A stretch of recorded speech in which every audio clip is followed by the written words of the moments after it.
Salut à tous, même les femmes. Et aussi les enfants, tous. Quelle bonne idée de venir vous joindre à nous. Tu as un sacré culot de venir ici. Installe-toi, j'arrive tout de suite. Y a pas de quoi s'exciter. Tu te défends bien, jeune homme. Moi, c'est Dash. Si tu veux bien me suivre, on va te trouver ce que tu cherches. Bonjour à toutes et à tous et bienvenue à bord de Lost Rider, votre nouveau podcast spécialement consacré à toute l'actu de la saga Star Wars, mais aussi à ses grands sujets.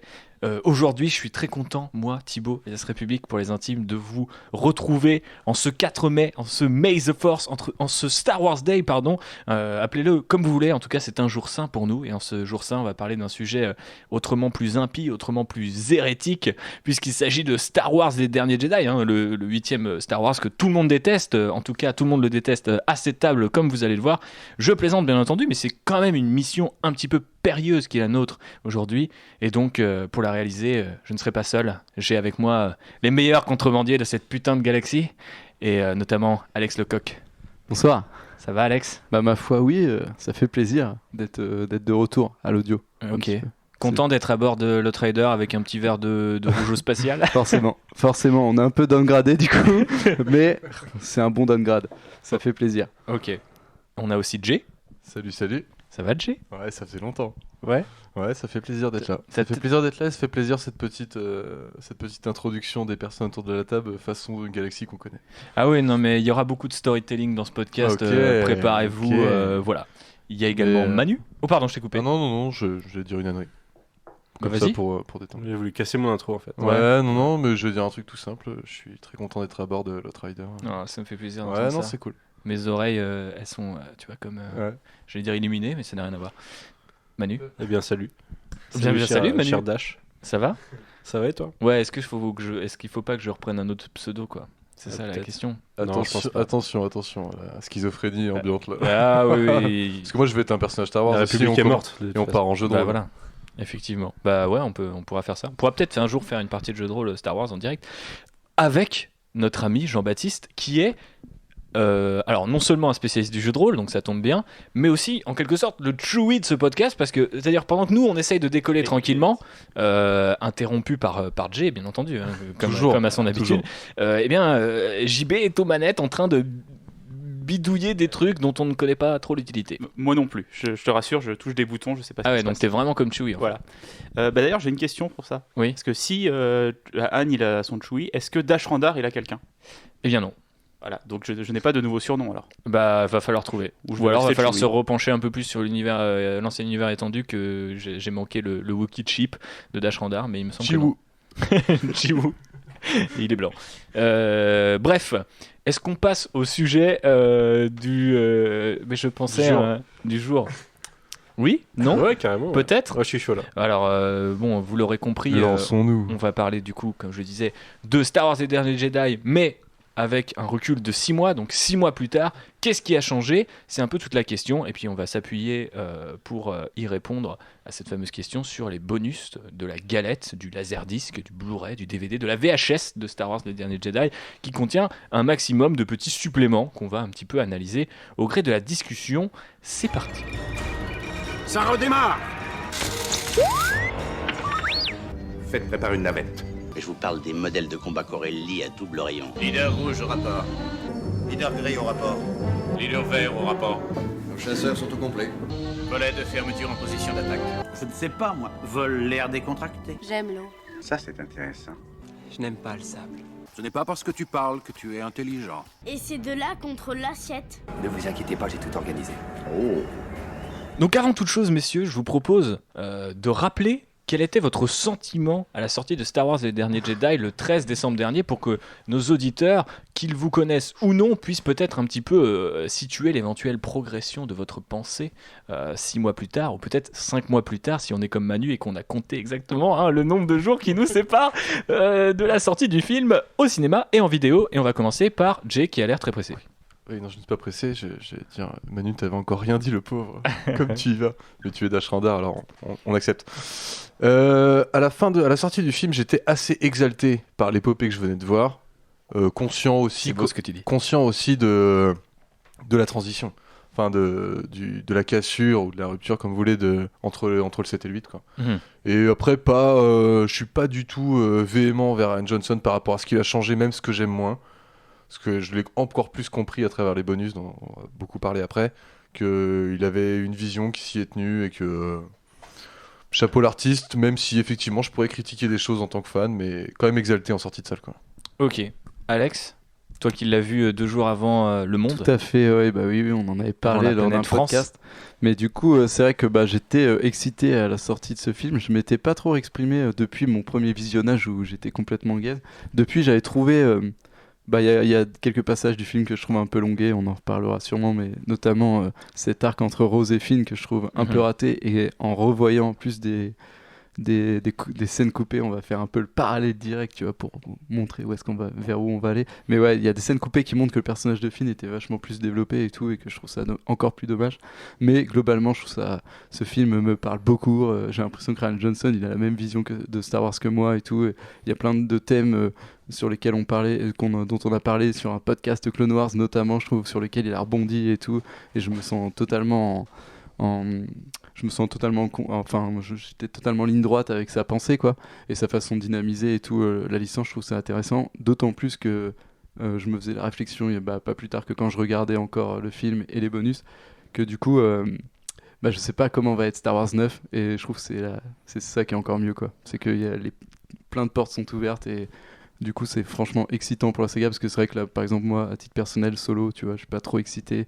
Je commence déjà à me dire qu'il va y avoir beaucoup de Star Wars.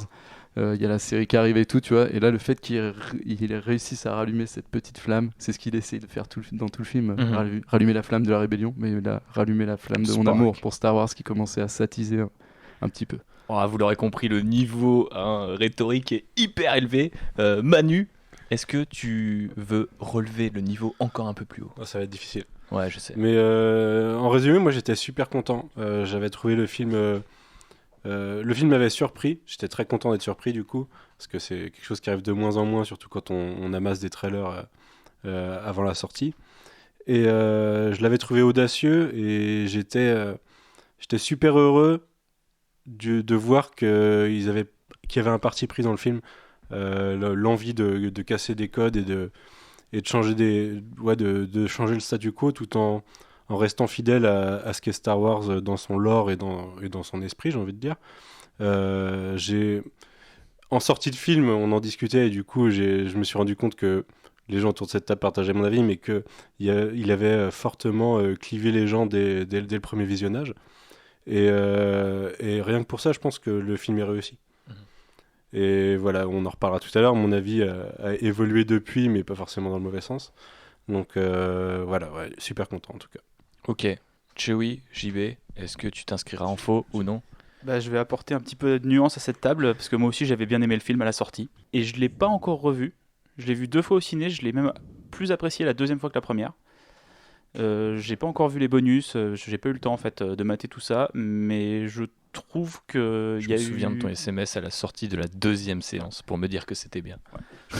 Il y a eu énormément de débats et beaucoup de réflexions sur ce film, et je suis juste content de ça en fait, que des gens aient parlé de Star Wars et pas juste de oh là là c'était la même histoire qu'avant. Non, ils ont parlé de ce qu'ils aimaient dans Star Wars, et le film est clivant, donc il y a des gens qui l'ont pas aimé, il y a des gens qui ont aimé ça, mais au moins il y a eu des débats sur ce qu'est Star Wars et ce que représente Star Wars pour les gens. Tu veux dire du coup que quelque part toutes ces polémiques, du coup ça me fait la parfaite transition avec la suite, parce que l'idée c'était de creuser un petit peu plus ce qu'est les derniers Jedi, et je vais pas vous emmerder avec mon avis parce que je pense que les gens qui me connaissent peuvent le trouver à droite à gauche, mais et que je le rappellerai suffisamment tôt dans ce podcast. Mais effectivement l'idée le côté polémique, où tous les petits détails qui ont été analysés par différents types d'auditoires, ou de spectateurs plutôt, parce que tout le monde n'a pas que l'audio en l'occurrence ici oui, mais voilà, tout le monde a été chercher le moindre petit truc. Alors du coup pour ceux qui nous écoutent, et puis que 5 mois ça fait long, j'avais noté du coup les différentes polémiques. Donc il y avait les révélations sur les parents de Rey, donc on sera forcément full spoiler par ici, j'ai oublié de le préciser, mais je pense qu'il y a un petit peu prescription 5 ou 6 mois plus tard. Il y a aussi ce qui est le traitement de Snoke, le fait que Holdo ne révèle pas son plan à Poe, la scène Mary Poppins ou Man of Steel de Leia, appelez-la comme vous vous la voulez, pardon. Les accusations de véganisme de la part de Rian Johnson sur cette fameuse scène où Chewie ne veut pas manger un porc, et puis de manière plutôt générale, comme disait Jay tout à l'heure, la cassure, je pense que c'est le bon terme, par rapport à The Force Awakens. Donc toutes ces polémiques ont fait que les gens ont beaucoup parlé du film. Est-ce que c'était... Alors du coup, JB, si je te suis bien, pour toi c'était plus intéressant que de parler de l'aspect remake de The Force Awakens? Bah oui, ça a amené des débats, on va dire, un petit peu plus profonds sur ce qu'est Star Wars, sur ce que doit être Star Wars, plutôt que par rapport à The Force Awakens, bah voilà, c'était un remake, on peut le dire comme ça grossièrement, de l'épisode 4, mais c'était pour relancer la saga. Mais des débats un peu plus profonds, mais un peu plus violents aussi, non les gars? Je sais pas si la quantité, là plutôt par parler de qualité, mais la quantité des débats et parfois leur violence vous ont un petit peu fait décrocher du film, ou en tout cas de l'idée d'en parler en public ou sur les réseaux sociaux. Attends, je connais ta position sur les débats sur Internet, donc je vais te donner la parole sur ça juste après. Mais oui, de toute façon, c'est des débats sur Twitter, donc les débats sur Twitter, c'est 2 échanges de pseudo-idées et après c'est des insultes malheureusement, quoi. Alex, toi, tu nuancerais un peu ça? Non, bah non, du coup. Non, moi mais je passe aux insultes directs. Non, ouais, mais c'est vrai que après, c'est vrai que ça pose des questions, mais ça apporte pas de réponse, quoi. C'est ça le problème d'Internet en ce moment, c'est que tout le monde se pose des questions et personne cherche à réfléchir. Donc c'est vrai que pour moi, en fait, les débats, c'est vrai que ça a amené à une certaine ouverture d'esprit sur le film, mais au final pas tant que ça, puisque ça a juste permis de créer 2 communautés clivantes entre ceux qui aiment et ceux qui aiment pas, et pas vraiment de liens, tu vois, qui se font entre les deux, quoi. Il y en a qui ont déjà désavoué la nouvelle trilogie en disant Rogue One de toute façon c'était mieux, et je trouve ça un peu dommage, tu vois, qu'il y ait cet aspect là, qu'il y a plein de trucs intéressants en fait à analyser dans le film et tout, et je pense que notamment regardez les bonus si vous avez pas aimé et que vous êtes prêt, vous êtes ouvert d'esprit. Il doit y en avoir, je crois. Il y en a plein, je suis sûr. Oui, non, mais c'est sûr. D'ailleurs, ce sont pas les gens qu'on voit sur Internet, en tout cas. Non, mais c'est sûr qu'on manque d'objectivité, entre guillemets, à cette table, puisqu'on n'a pas invité des gens qui ont détesté ou qui ont des réserves sur le film. Parce que nos amis comme ça, on les tue en général. Voilà, c'est ça. Donc, mais nous sommes ouverts d'esprit. C'est juste, il y avait une question de logistique, on peut pas embarquer tout le monde à bord de ce putain de vaisseau, donc il fallait un petit peu faire le tri, et j'ai pris des gens de confiance. D'ailleurs, on en reparlera en examinant les bonus tout à l'heure, je pense, mais il y a un truc très intéressant dans les bonus, c'est l'avis de Mark Hamill sur le parti pris de Rian Johnson. Et c'est omniprésent d'ailleurs dans les bonus. Qui est omniprésent dans les bonus et qui dit clairement qu'au début il partage pas du tout l'idée qu'il a et il représente cette catégorie de fans de l'époque Luke Skywalker qui n'accepte pas le statu quo du personnage au début du film. Et ce qui est super intéressant dans cet exemple, c'est que Mark Hamill lui-même a redit derrière qu'en fait il avait parlé de ses doutes par rapport au scénario de bonne foi en disant j'étais pas convaincu, mais ces 6 mois de tour et quelques, je sais plus, oui c'est ça, je crois, ces 6 mois de tournage m'ont convaincu que le gars est dans une direction et qu'il la porte, et que moi je ferai tout pour la porter, et qu'au final en la portant j'ai découvert ce qu'il voulait dire, et je suis il est désormais plus ou moins d'accord avec ce qui a été fait, ou en tout cas à l'aise avec ce qui a été fait. Et c'est marrant que du coup quelques mois plus tard, donc je sais pas si c'était en décembre ou on était déjà au début d'année 2018, mais il avait dit je regrette vraiment d'avoir fait de cette discussion un débat public, parce que j'aurais préféré que les gens le découvrent dans les bonus et que ça soit un peu plus intime, parce qu'au final c'est vrai qu'il y a beaucoup de gens qui se sont emparés de son avis pour prouver que Rian Johnson est cette espèce de tyran, voilà, il n'avait pas eu le temps d'expliquer le contexte. Effectivement. Mais pour rebondir sur ta question initiale du coup sur est-ce que ces débats m'ont un peu sorti du film ou des débats en général,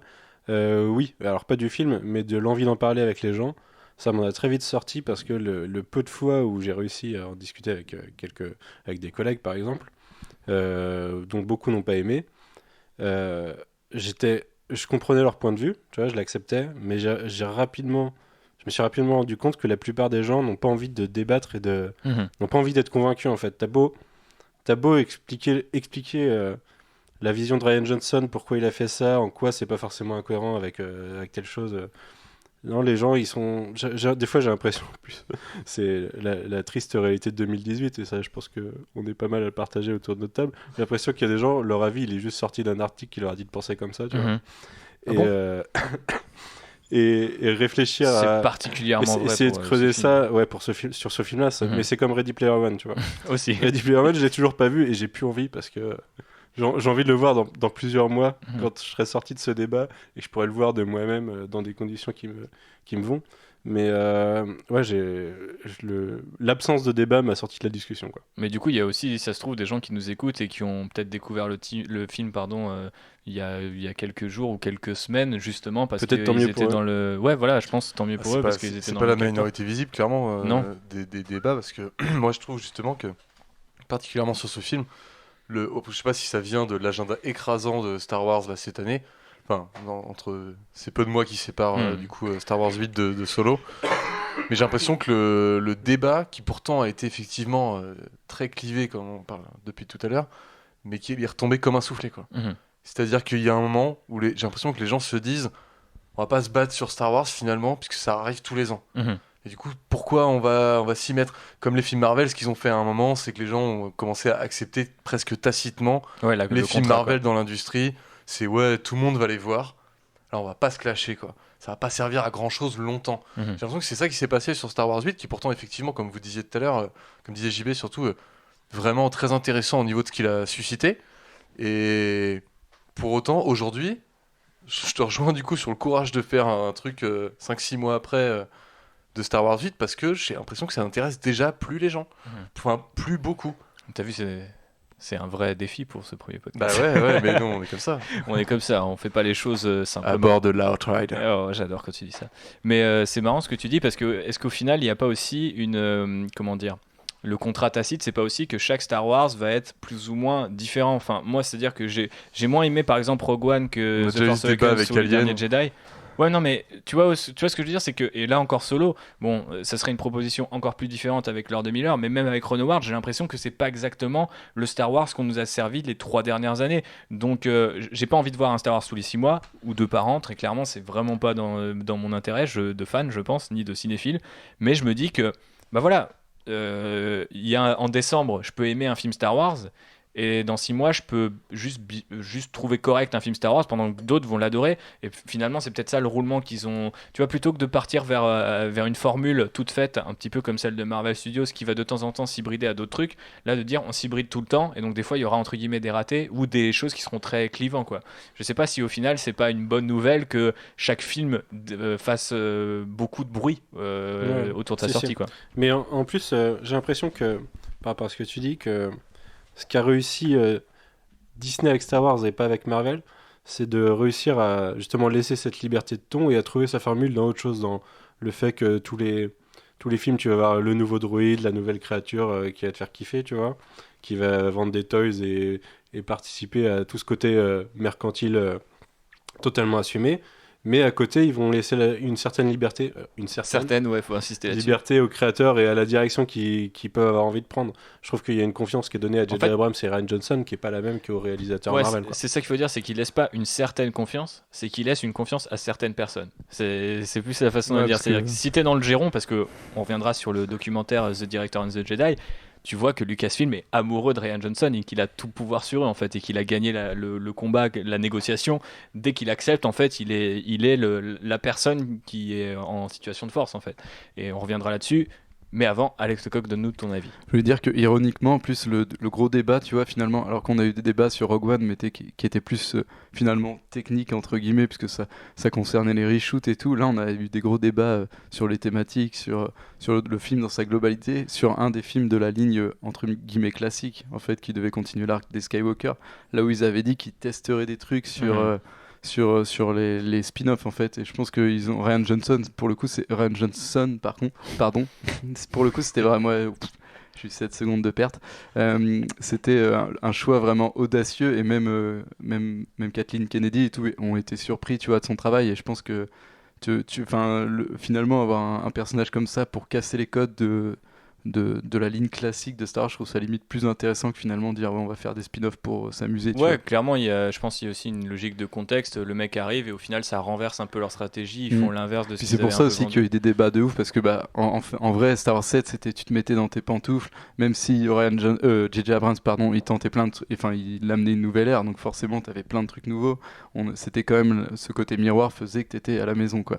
Et là du coup lui il est totalement dans le sens opposé, tu vois, et ce qui est aussi intéressant ça témoigne de différence entre un nouvel espoir et genre l'Empire contre-attaque et tout, et je trouve que les gens maintenant il y a moins de recul, tu vois, sur sur l'aspect artistique d'un film et tout, et sur le fait que c'est un artiste, tu vois, qui fait un film et c'est pas ce que tu veux, tu vois. Et d'ailleurs, on parlait de Mark Hamill, bah, en fait, il termine par ça, je crois. Il dit, mais au final, je me suis rappelé que c'était pas mon œuvre, tu vois. Enfin, c'est mon personnage, je le joue, mais en fait, moi, je le loue, tu vois, entre guillemets, en jouant. Donc, tu vois, je pense qu'il y a sur Internet, il y a pas de recul maintenant sur les œuvres d'art et tout, tu vois. C'est à chaud tout le temps et c'est pour ça que ça a peu Star Wars, en plus, une œuvre, tu vois, qui touche tout le monde, ça a cristallisé des débats qui ont finalement mené à rien, quoi. Et la comparaison que tu faisais entre Un Nouvel Espoir et l'Empire contre-attaque, ça m'amène une question que Jay a pas mal soulevée dans la question du temps, du 6 mois plus tard, qu'est-ce qu'on en retient, etc. Est-ce que vous pensez que tous ces débats, au final, ils sont pas juste symptomatiques de notre époque et des outils qu'on utilise, pardon Si. Et parce que, en fait, spontanément, moi j'aurais tendance à dire que oui, mais il y a aussi beaucoup de gens. Alors moi, j'étais pas né pour vérifier, donc c'est un petit peu un problème. Et je sais pas s'il y a des gens qui nous écoutent et qui l'étaient, donc dites-le nous. Mais il y a beaucoup de gens qui ont dit, bah honnêtement, à l'époque, faut se souvenir que l'Empire contre-attaque avait été reçu, toute proportion gardée, dans le même genre d'inquiétude, de dire, oh là là, mais qu'est-ce qu'ils ont fait, c'est pas cohérent avec ce qui a été établi avant, c'est beaucoup plus noir, je comprends pas le développement des personnages, enfin, beaucoup d'inquiétudes autour de ce film, alors qu'aujourd'hui, il est considéré comme finalement le plus illustre de tous les Star Wars. Je dis pas que c'est forcément la destinée à laquelle est programmé les derniers Jedi, mais est-ce que quelque part aussi, il n'y a pas, tu vois, le même genre de phénomène, sauf qu'il est amplifié par la nature de notre monde en 2018, quoi. 2017 en l'occurrence. Déjà, le film en tant qu'objet cinématographique se regarde tout seul. Et ça, c'est une grande qualité qu'a l'Empire contre-attaque aussi.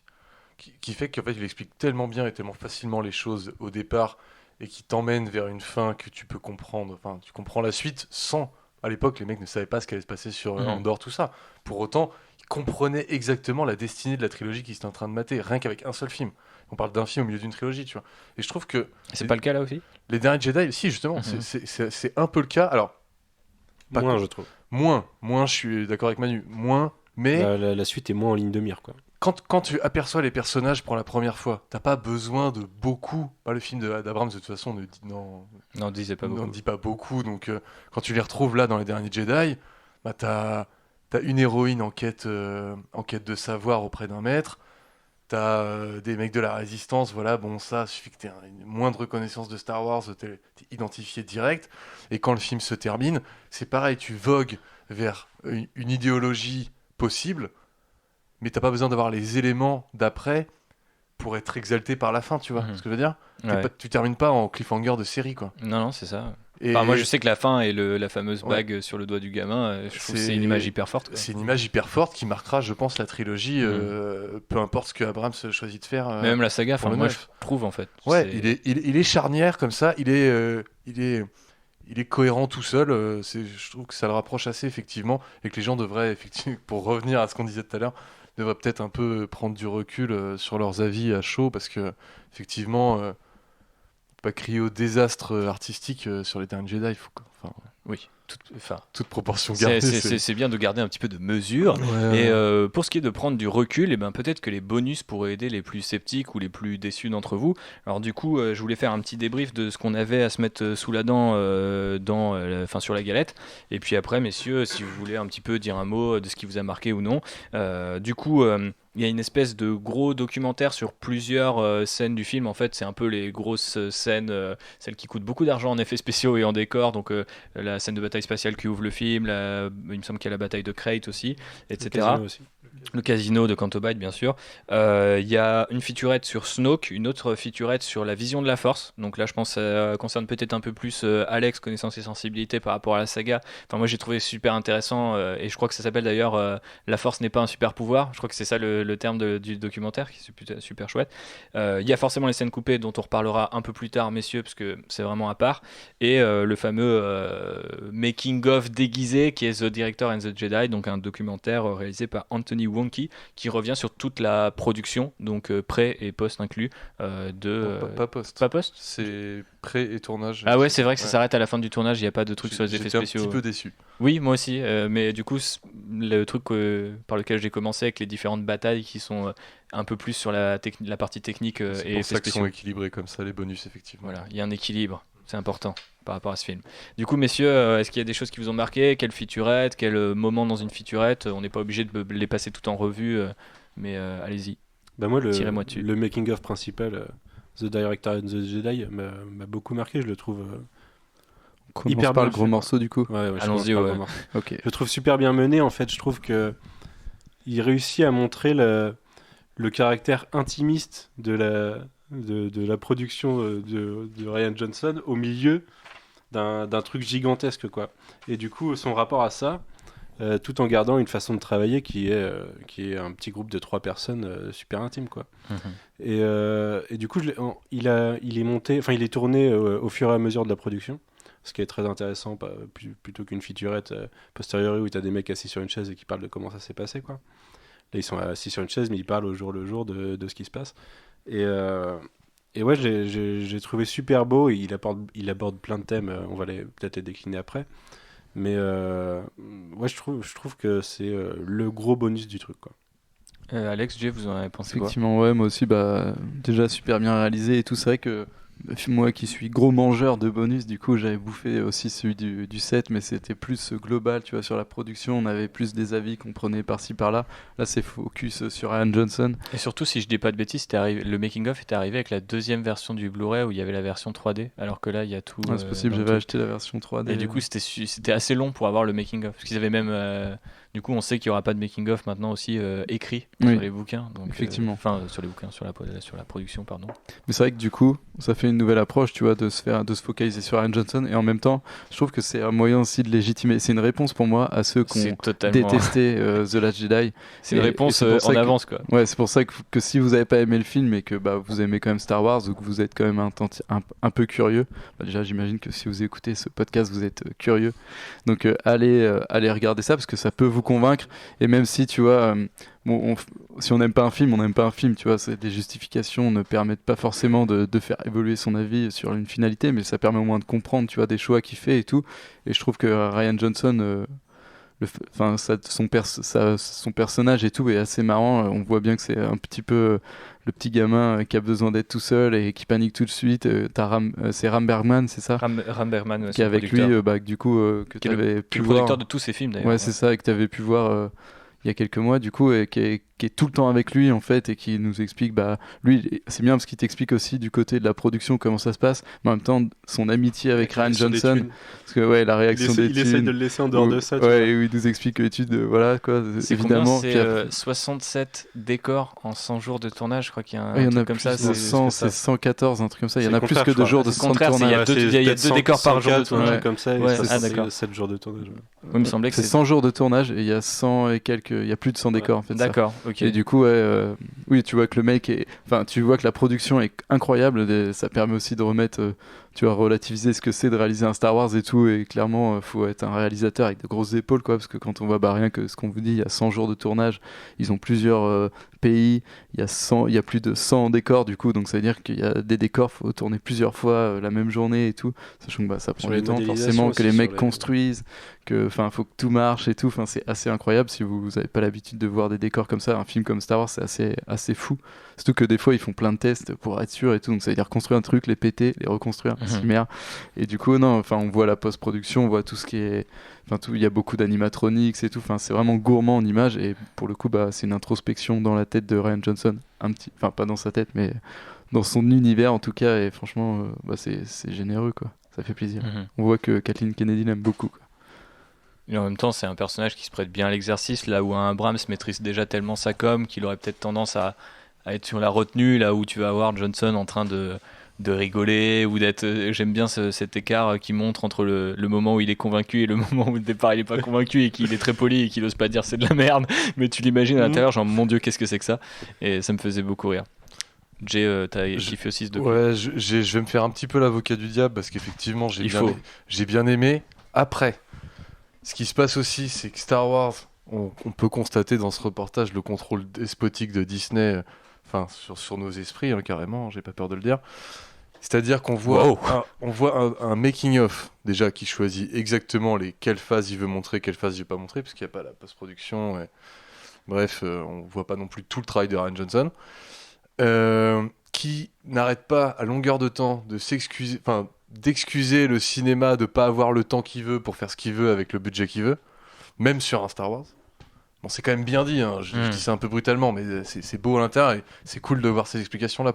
honnêtement pour une fois, tu vois. Et qui met en parallèle un espèce de Mark Hamill omniprésent dans le reportage, qui vient voir, bon, après j'ai l'impression qu'il a vraiment fait ça, mais qui vient voir et qui a l'air effectivement d'être l'avis extérieure du public sur Star Wars. Et le reportage arrête pas de balancer entre regardez comment c'est dur de faire un film, et regardez comment il y a une communauté qui va vous dire que ce que vous faites c'est jamais bien, et que vous devriez faire demi-tour, et alors que vous n'avez pas le temps. Après, tous les making-of de films qui sont généralement sur une galette sont généralement orientés à la faveur du film. Je suis d'accord effectivement, mais là je trouve que parfois sur la longueur, il y a effectivement des faits très intéressants, et sur les décors, l'animatronique, en effet j'étais assez bluffé, c'était vraiment très intéressant, mais je trouve que la direction prise pour le making-of est presque trop voyante, quoi. Après c'est un outil marketing, hein, clairement. C'est un outil marketing, mais on essaie de te faire rentrer au cœur d'un projet artistique. Des fois, c'est bien de se dédouaner. On sait qu'il y a des réalisateurs qui ont peu de moyens pour faire des making-of après, des trucs comme ça et tout. Qui c'est pas forcément un truc qui est toujours encouragé. Dans des super productions, ils pourraient se permettre d'être un... Enfin, ils ont été à contre-courant avec le réalisateur qu'ils ont choisi, alors ils vont pas l'être dans le making-of, je suis d'accord, tu vois, y a pas... Après, je comprends que... y avoir, mais... C'est vrai que c'est un making-of qui est un peu plus... très corporate, quand même. Un peu plus travaillé, tu vois, ils en font un outil parce que, clairement, de communication, quoi.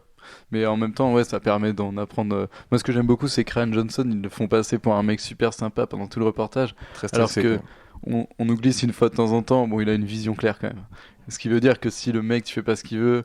il te le dit, et tu vois quand il tourne des scènes, il a vraiment comme en plus il fait souvent des plans serrés et tout, faut vraiment que tu vois ce soit comme il l'a imaginé et tout, donc c'est vrai qu'il a l'air d'être droit comme un i, quoi. Finalement le mec est anxieux de te dire que ça lui plaît pas, mais il a trop besoin de te le dire, donc ce qui fait que c'est assez marrant, et ça fait plaisir de voir quelques images de Carrie Fisher, mais je la trouve je trouve que c'est une des parties les plus émouvantes du truc, parce qu'au final, je la trouve vachement, en plus, diminuée, tu vois, pendant qu'elle... Entre les prises, c'est... entre les prises, et je t'avoue que ça m'a un peu... Le tournage de sa scène avec Laura Dern qu'on voit dans le making-of, c'est ouf comment ça te prend au trip, quoi. Alors, la chute physique derrière, une fois qu'il dit couper, c'est terrifiant. Et d'ailleurs, dans le commentaire audio que j'ai pas mentionné dans les bonus, mais qui est bien sûr présent, on apprend que cette scène a été réécrite par Rian Johnson, Laura Dern et Carrie Fisher sur le tournage. Ok. Voilà, c'est plus ou moins de l'improvisation du coup. Quelqu'un voulait rajouter quelque chose sur du coup ce documentaire ou les autres bonus? Manu, il y a un truc qui t'a, à part les tweets des Russes? Si, je voulais parler des tweets des Russes, justement. Je trouve ça génial, ce moment où dans le documentaire, tu vois Rian Johnson qui est à table et qui fait « Mec, il y a des Russes, ils sont synchronisés, ils sont tous en train de m'envoyer un message pour pas qu'on tue Hux. » Je trouve ça génial, tu vois, c'est le monde réel qui est en direct en train d'influencer le réalisateur, et c'est une attaque des Russes, quoi. C'est très marrant dans le documentaire, ces espèces de focales sur Rian Johnson et comment il s'appelle déjà son producteur, j'ai oublié. Ram Bergman. Ram Bergman, ouais. Qui sont en train de parler, ou même avec quelqu'un d'autre parfois, qui sont en train de dire un truc un peu secret. C'est marrant la façon secrète dont ils ont de lâcher ça une fois qu'on le sait. Genre, bon, c'est plus secret, donc vous pouvez montrer comment on l'a filmé secret à l'époque. Ouais. On voit notamment Rian Johnson qui annonce le titre à Mark Hamill. Oui. Qui lui fait... Ça a vraiment l'air d'un cadeau. Cadeau de... je veux pas que tu fasses la gueule pendant mon film, s'il te plaît, donc je vais te lâcher 2-3 petits cadeaux comme ça. Et tu vas me mettre bien. Aussi, c'est que Mark Hamill, il a vraiment eu l'air de pas avoir aimé du tout, quoi. Mais il a l'air d'avoir pesé même sur Rian Johnson. Clairement, oui. Parce que il y revient souvent dans tout le documentaire, et c'est vrai que si ça peut servir de justification à des gens, je dis ok, mais je trouve qu'il insiste vachement là sur ce point en particulier. Genre, j'ai pas du tout aimé mon personnage quand même. Hein. Bon, après, je suis acteur, j'ai un bon chécos, donc t'inquiète. Mais parce que le reportage est monté pour qu'à la fin ils disent que oui, il était pas d'accord avec la direction, mais qu'il a totalement non, mais après, embrassé la vision de Rian Johnson. Mais c'est vrai que du coup, ça le fait un peu insister là-dessus, alors que je pense que Mark Hamill, il avait d'autres trucs à raconter, tu vois, sur le personnage de Luke Skywalker et tout. Enfin, on dirait qu'il a pas réfléchi du tout à son personnage dans le 8 et qu'il est juste resté sur ce que lui voulait que ça soit, tu vois. Et après, à la fin, il dit bah ouais, du coup. Mais après, il joue tellement bien que j'aurais préféré qu'il parle de Luke au final dans le 8, tu vois. Mais bon. C'est marrant parce que on n'a pas eu de retour de Mark Hamill sur des tournages depuis quand même un bon moment. Et il a l'air vraiment de vouloir parler à tout le monde, quoi. Parle à tous les techniciens dans le documentaire. Après, ça a l'air vraiment d'être un gars très proche. C'est vrai qu'il y a quelques bijoux, notamment. quand il retrouve Frank Oz et tout. Après, faut pas tout spoiler en vrai. Regardez-le si vous avez pas vu, parce que c'est vraiment très intéressant, je vous le conseille. Yes. Et les autres petites featurettes sont assez intéressantes aussi. Enfin, moi, en tant que fan de tout ce qui est gros engins et gros vaisseaux de Star Wars, l'ouverture du film m'a beaucoup marqué et l'avoir décortiqué avec comment ils ont créé le hangar, dupliquer les différents vaisseaux. D'ailleurs, je regrette vraiment que Kylo Ren n'ait pas eu son taille asymétrique là, qui était magnifique, qu'on aperçoit à un moment dans les bonus. Mais... Je peux te couper une seconde, Ouais, Thibaut vas-y. Tu sais qu'il n'y a pas de gravité dans l'espace. À quoi ça sert d'avoir des bombardiers dont les bombes tombent vers le bas? C'est parce qu'elles sont attirées par Ils sont au-dessus le... d'une planète, et il y a la gravité de la planète. Ils sont loin au-dessus de la planète. Et justement, j'ai bien vérifié pendant les bonus parce que je m'étais fait cette réflexion antérieurement. Mais à ce moment-là, il n'y a pas de feu dans l'espace et tout ça dans Star Le Wars. feu, ça fait longtemps on tolère. Là, faut définir. Non, mais ça qu'est-ce peut que être la des bombes gravité dans magnétiques. l'espace. Magnétique par rapport au vaisseau. Ouais. Pas con. Tu vois, comme ça. Du coup, ils auraient pu l'attaquer par vachement plus de flancs. Je sais pas, parce qu'elles Pas elles sont forcément au-dessus censées. du vaisseau, selon notre vision, quoi. Ouais, voilà, c'est ça. Je pense que c'est vrai qu'il y a aussi non, une. Ouais, je chipote pas. Voilà. Non, mais là, t'es typiquement dans ce que j'aime pas en fait autour de ce film. C'est Ok. marrant que t'incarnes ça. Non, mais c'est vrai qu'il y a beaucoup de petits détails où, au final, tu te dis alors pourquoi reprocher à ce film des choses qui existent dans tous les autres films, dans tous les autres Star Wars par ailleurs, et puis parfois ça va vraiment très très loin, quoi. C'est justement parce que la forme du vaisseau et ce genre de chute de bombe dans l'espace, pour moi, était un petit peu inédit. Ouais, te cache mais pas. je Après, pense qu'en même temps, visuellement, je trouvais ça bien. Ça évoque je charrie totalement un peu. les combats aériens de la Seconde Guerre mondiale qui sont l'influence numéro 1 sur les combats Tout à spatiaux fait. de Star Wars. Donc la boucle Ça était fait bouclée. passer la pilule de carrément. Pour moi, oui, Oui. à fond. Donc C'est j'étais vrai. dans mon élément aussi, il faut dire. Mais... Moi, je voulais juste te rappeler la petite phrase, je crois que c'est Ryan Johnson qui l'a dit à propos des vaisseaux. C'est pas les vaisseaux qui comptent, c'est les pilotes. Mais exactement, mais je suis d'accord avec ça. Mais quand je dis, j'ai dit d'ailleurs fan d'engins et non, mais je pensais pilote, mais j'ai dit vaisseaux spatiaux. Mais oui, carrément. Et c'est super intéressant du coup de voir qu'il a créé les différents cockpits pour pouvoir les filmer. On en voit pas mal dans le film, y compris des pilotes féminines qui avaient été coupées du Retour du Jedi. Il y a plein comme ça d'idées qui reviennent d'autres Star Wars qu'ils n'avaient pas pu faire à l'époque ou qui, par les joies du montage, avaient disparu. Donc globalement, plutôt de qualité, c'est bonus, je pense. Après, c'est vrai que comme l'a rappelé Jay, The Director and the Jedi est forcément un documentaire orienté puisque sur une galette et une galette de Disney, mais encore plus rapport au fait qu'il est centré en fait sur la relation entre Ryan Johnson et Mark Hamill, qui peut être vu, comme tu dis, comme une représentation du dialogue entre les fans déçus ou un peu plus sceptiques et puis les fans un petit peu convaincus de l'approche du bonhomme, mais en même temps pour se représenter, ce que tu disais tout à l'heure, sur au final ça reste... Non, c'est Alex qui disait ça reste la vision d'un artiste et voilà, c'est super intéressant de plonger comme ça dans son esprit, parce que Ryan Johnson, c'est un petit mec vraiment très sympa pour l'avoir vu en vrai, et je pense que c'était marrant de pouvoir rentrer comme ça le temps c'est une bonne heure, je pense, dans son imagination. J'ai trouvé ça plutôt très chouette, même si techniquement ça remplace pas un bon gros making-of où tu vois toutes les galères et qu'on aurait pu avoir à l'écrit par exemple, mais a priori ce n'est plus d'actualité, et ce que fait Jonathan Rinzler ne sortira jamais en bouquin, ou alors quand la trilogie sera terminée peut-être. Bref, est-ce qu'on revient sur les scènes coupées, messieurs ? Bien sûr. Parce que là, il y a sans doute des choses qui vous ont marqué, puisque moi j'en ai retenu 2 et je pense qu'on a retenu les mêmes, donc je vous laisse parler. Moi, il y a notamment cette scène dans le village. En fait, j'ai retenu des scènes coupées plus pour leur dialogue que finalement leur contexte. Parce que la scène dans le village, donc c'est quand Luke et Rey sont en train de parler dans cette pièce c'est la sur fameuse Acto où il y a troisième leçon qui manque au film en fait. Effectivement, c'est la troisième leçon où en fait il va dire que il veut lui expliquer en fait que la force, enfin que les Jedi ne doivent pas influencer sur le cours du monde, puisque sinon ça perturbe l'équilibre de la force justement, puisque évidemment si on tire du côté clair, clairement il va y avoir un impact du côté obscur, si on peut le dire un peu brutalement comme ça, et du coup en fait il fait croire à Rey que le village des gardiennes est attaqué, donc elle va pour le défendre, et effectivement c'était une blague en fait, il faisait juste une petite teuf, donc elle arrive comme un P avec son sabre laser, elle fait une petite vanne, et après non, je trouve que le dialogue est justement intéressant parce que ça permet d'approfondir le personnage de Luke Skywalker, où au final je trouve que le message de Ryan Johnson et tout sur le côté désavoué de Luke Skywalker, sur le fait qu'il ait quitté en fait le fait qu'il se soit exilé à la manière d'Obi-Wan Kenobi, sauf que lui il a décidé de plus avoir rien à voir avec la force. Pour lui en fait il s'est dit que s'il était une force nulle, du coup il aurait pas d'impact positif ni négatif en fait. C'est pour lui, c'est ça la leçon qu'il a retenue en fait, c'est que d'avoir sauvé la galaxie de Dark Vador, en fait ça a engendré Kylo Ren et du coup ça a engendré le First Order et du coup ça a engendré plus de merde quoi.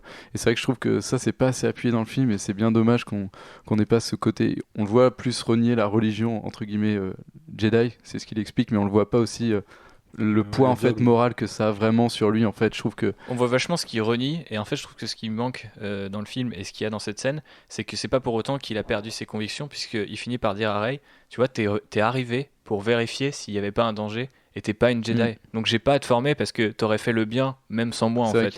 Et c'est ça, la morale de l'histoire, c'est qu'on n'a plus besoin des Jedi. Regarde, s'ils se faisaient attaquer, toi tu serais venu avec ton sabre et tu les aurais sauvés et t'as pas besoin de mon enseignement, donc quelque part j'ai plus rien à t'apprendre. Enfin, la dernière leçon, et elle est complètement cohérente avec le dialogue de Yoda et de Luke qui arrive ensuite, c'est de dire la dernière leçon c'est que j'ai rien à t'apprendre en fait, tu vois. Et puis t'as aussi pour le personnage aussi ce moment où Rey commence à lui faire comprendre qu'en fait si tu vois il peut quand même, enfin là tu vois c'est pas une question de, et qu'elle croit en ce qu'il représente quoi. Ouais, parce que lui en fait il a une vision globale en fait de la Force, tellement Luke est devenu un maître Jedi, il se pose trop de questions sur l'impact global, et c'est vrai que Rey lui fait redescendre un peu sur terre en disant en fait non, c'est juste nous on a besoin de toi, tu vois. C'est pas la Force, ou c'est pas côté obscur, côté clair, enfin c'est juste qu'on a besoin de Luke Skywalker parce que c'est la merde quoi.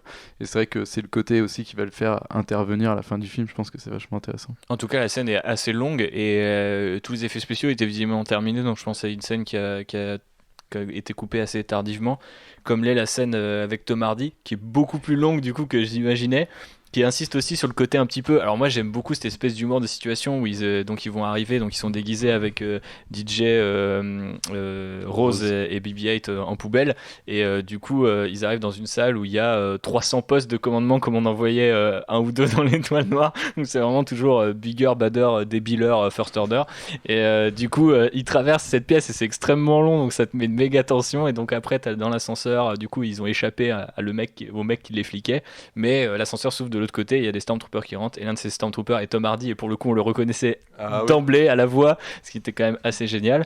Et donc du coup j'ai pas forcément envie de raconter le gag, du coup si vous avez pas vu la scène, elle se trouve assez facilement sur internet, ou au pire voilà, achetez le Blu-ray. C'est tellement typique Star Wars, je ne sais pas comment ils ont fait pour pas la mettre. Je la trouve géniale. Elle est pas très longue, elle passe dans le film. En fait si tu mettais que l'ascenseur, c'est pas très long, mais tu sais il y a quand même toute la période où il marche lentement dans le décor. Il fallait faire différemment effectivement, mais... Et après c'est vrai qu'elle intervient, tu sais c'est un moment quand même assez sombre dans le film, et je pense que t'avais cette espèce de gag et ils se sont dit bon, le faire à repasser ça suffira, et parce que je sais pas si tu te souviens de ce plan de transition où tu crois que c'est un vaisseau. Effectivement, mais je trouve vraiment, pour rejoindre déjà Alex complètement sur ce qu'il a dit avant pour la scène du village, et celle-là je trouve que ça fait déjà une scène qui t'explique les choses mieux qu'elles ne sont expliquées dans le cut final, et une autre scène qui te permet de te détendre à un moment crucial qui est très Star Wars aussi, et qui rappelle première trilogie, deuxième trilogie, tout Star Wars en entier, tu vois. Et c'est dommage, ouais. C'est vrai que la scène de l'ascenseur, c'est typique prélogie, quoi. Bah ouais, les mecs qui sont là et qui discutent et puis qui... j'avais pas visualisé ça comme ça. Carrément, mais oui, mais carrément, en fait. J'aurais aimé cette petite dose, tu vois, et bon, après, je comprends qu'il ait pas choisi ça au montage, c'est pas très grave non plus dans le cut final, mais... Autre petite anecdote, d'ailleurs, par rapport à ce lien prélogie, c'est que dans le commentaire audio, on apprend aussi que le plan de Kylo Ren qui rentre sur Krayt avec les Stormtroopers, du coup les Snowtroopers du First Order qui avaient tout de suite été identifiés, un peu comme regardez, c'est le plan avec la 501e Légion et Anakin qui rentre dans le Temple Jedi, et il dit texto dans le commentaire que c'est pas, il a pas juste fait une référence en mode ça y ressemble, c'est genre vraiment son intention à ce moment-là c'était de rappeler Anakin, tu vois. Et du coup on sait que Rian Johnson fait partie des défenseurs de la prélogie, donc je trouve ça marrant que même au milieu de Disney qui évite généralement les liens avec la prélogie, t'as un petit mec qui à un moment dit vous avez vu, c'est le plan des Revenge des Sith, je l'adore donc je l'ai refait, donc c'est assez rigolo. Et par contre c'était une tannée à regarder cette scène coupée des semi-chevaux Fennec là. Hyper long. Waouh, bon, c'est accentué par le fait qu'il n'y ait pas les FX finis. Alors, mais c'est quand même étrange parce que la scène, elle est énorme. Ouais. La scène elle est déjà longue. Elle serait énorme en fait avec plus de courses sur les phasers, donc les espèces de chevaux. Ça, alors que tu te dis pourquoi ils n'ont pas juste mis. Tu sais, je sais pas si tu te souviens, il y a aussi 30 secondes où tu rentres dans le casino. Tu sais, t'es devant avec les voitures, tu vois des gens de toutes sortes, et tu sais, t'as plein de tout petits cuts avec tous les designs qu'ils ont créés, et tu te dis, et ça prend 30 secondes en fait. Enfin, vous économisez encore 30 secondes sur la course de cheval. Et on avait toutes les créatures qu'ils ont créées qu'on voit de manière très succincte avec juste cette espèce de travelling qui d'ailleurs est magnifique dans le film, mais je veux dire il n'y a pas grand chose quoi en dehors de ça. Ouais, effectivement. Mais tu vois bien dans le documentaire que le casino, c'est un truc dont Ryan Johnson s'est peu occupé. Bah, tu vois, c'est de l'aveu même du costumier qui dit ouais, bah d'habitude, ils ont une vision trop précise, les réalisateurs, ils viennent, ils ont tellement d'exigences que c'est compliqué d'aboutir à un truc qui leur plaît. Et là, le mec vient et dit faut que ce soit élégant. Et basta, il repart. Il revient 2 semaines après pour voir le travail, comment il est, quoi. Et c'est pas étonnant du coup que ça soit le ventre mou. Enfin, je pense qu'on Ouais. est tous d'accord pour le Bah, dire. C'est étrange parce que c'est l'un des trucs sur lequel ils ont le plus vendu le film, alors que c'est sans doute la chose qui fonctionne le moins dans ce film-là, et en plus d'autant moins, si je peux me permettre, que le personnage de Rose. Pour le coup, ça 6 mois plus tard, c'est un personnage que je trouve insipide en fait. C'est vraiment, je suis là, pourquoi il n'y a pas Poe et Finn, tu vois? Parce que quand tu vois la scène des deux où ils se retrouvent et ils refait l'Empire contre-attaque avec les rebelles qui passent entre Leia et Han, j'étais là, mais c'est génial parce que là c'était clairement un clin d'œil en mode ouais, ils sont amoureux. Oui, il y a ça. Et en plus, il y a un montage parfait qui a été enlevé où Poe il finit par pendant que tu dormais, moi j'étais en train de sauver la galaxie, et après t'as le plan où il se prend une énorme tarte par Leia, tu vois, et ça aurait fait une transition énorme. Elle est assez épique. Mais ouais, moi je trouve qu'en fait de voir ces scènes coupées, bah, ça m'a dévoilé que le montage était pas forcément, tu vois, j'aurais limite préféré qu'il cut de cet arc entre Finn et Rose, qui rajoute un peu plus de Finn Poe, tu vois, et puis après des scènes de dialogue entre Luke et Rey, tu vois. Je pense qu'ils ont trop enfin cet arc, moi il est vraiment trop gros, quoi. Mais il y a un truc à mettre au crédit, puisque là on dévie un petit peu plus, mais de J.J. Abrams et de Lawrence Kasdan, c'est que tous les personnages qu'ils ont créés dans The Force Awakens sont, même pour les moins bons, entre guillemets, ceux qu'on voyait le moins, peut-être Hux par exemple, et 100 fois plus fort dans le 7, et il les coule dans le 8, enfin moi je le trouve vraiment assez savoureux. Mais je veux dire, par contre, DJ et Rose, il y a guère que Holdo qui je trouve s'en sort pas trop mal par rapport à ce qu'elle raconte et sa relation avec Leia, mais tu vois, au final Rose, qui était intéressant, c'est le fait qu'elle ait une sœur, qu'elle soit tous les deux dans la résistance, etc. C'est expédié hyper vite puisqu'elle meurt dès le début du film, et au final c'est un peu ouais, sa sœur est morte donc elle est dex, elle va s'engager sur le front, elle participe grandement à l'arc de Finn, en fait, celle qui lui apporte la réflexion qui lui manquait pour c'est vrai, pour avoir ce point de vue sur la galaxie. Mais je suis jamais persuadé qu'un autre personnage aurait pas pu lui faire le même chemin, tu vois ce que je veux dire? C'est que des fois t'as l'impression que ok, c'était le bon personnage pour faire avancer, tu vois, le bon faire valoir au bon moment, et j'ai l'impression qu'au final voir une espèce de duo avec Finn et Poe hyper bien sapé dans Canto Bight en mode film d'espionnage et mais tout, ça va pas passer par la même sensibilité intermédiaire. Non, c'est sûr, mais je suis d'accord avec toi. Ça aurait été un autre style qui serait arrivé peut-être à la même conclusion du personnage, mais le voyage n'aurait pas été le même. C'est vrai, le voyage ça compte, Manu. Bah là, de toute façon, ils font que ça de voyager, donc heureusement que ça compte, parce que leur arc, c'est aller chercher quelqu'un qu'ils trouvent même pas pour venir avec un autre type, pour une fois arriver à l'objectif final de leur plan, complètement se faire arrêter. Et du coup, d'ailleurs, la scène où Hux, du coup, il les arrête et qui se fait mordre par Rose, j'ai trouvé ça vraiment ridicule. Enfin, je me suis dit, il y a quelques gags sur Hux que je défendrais jusqu'au bout parce que je les trouve vraiment drôles, mais alors celle-là, je pense que c'est sur le jeu de mots par rapport au dialogue, en fait. Oui, mais bon, c'est un peu cartoonesque, quoi. C'est un peu bas du front, parce que je préfère encore Général Hux. Pour moi, ça passe à 100% parce que c'est du Poe Dameron dans le texte, alors que là, bon, la nana qui lui mord le doigt et après il fait oh non, exécutez-les. J'ai trouvé ça un peu ouais. D'ailleurs, il y a rien à aucun moment il ne justifie dans ce documentaire qu'est-ce qu'il aurait passé par la tête pour mettre ce fer à repasser qui ressemble à un vaisseau qui ouais, mais bon. Je pense mais que sinon, c'est l'un des meilleurs gags visuels du film, quoi. Sinon, dans les scènes coupées, ça commence direct par ouverture alternative où au final Finn se réveille direct. Et je pense que ça aurait un peu changé la... Mais il explique ça justement dans les commentaires audio, c'est un des premiers trucs qu'il fait comme la réflexion, parce que bah du coup, pour tout vous dire, on a commencé avec déjà regarder commentaires audio, mais on n'a trouvé pas forcément pertinent Ryan Johnson. Il était tard et on s'est dit bon, on va regarder le film normal. Et du coup, c'est pour ne pas le regarder en entier.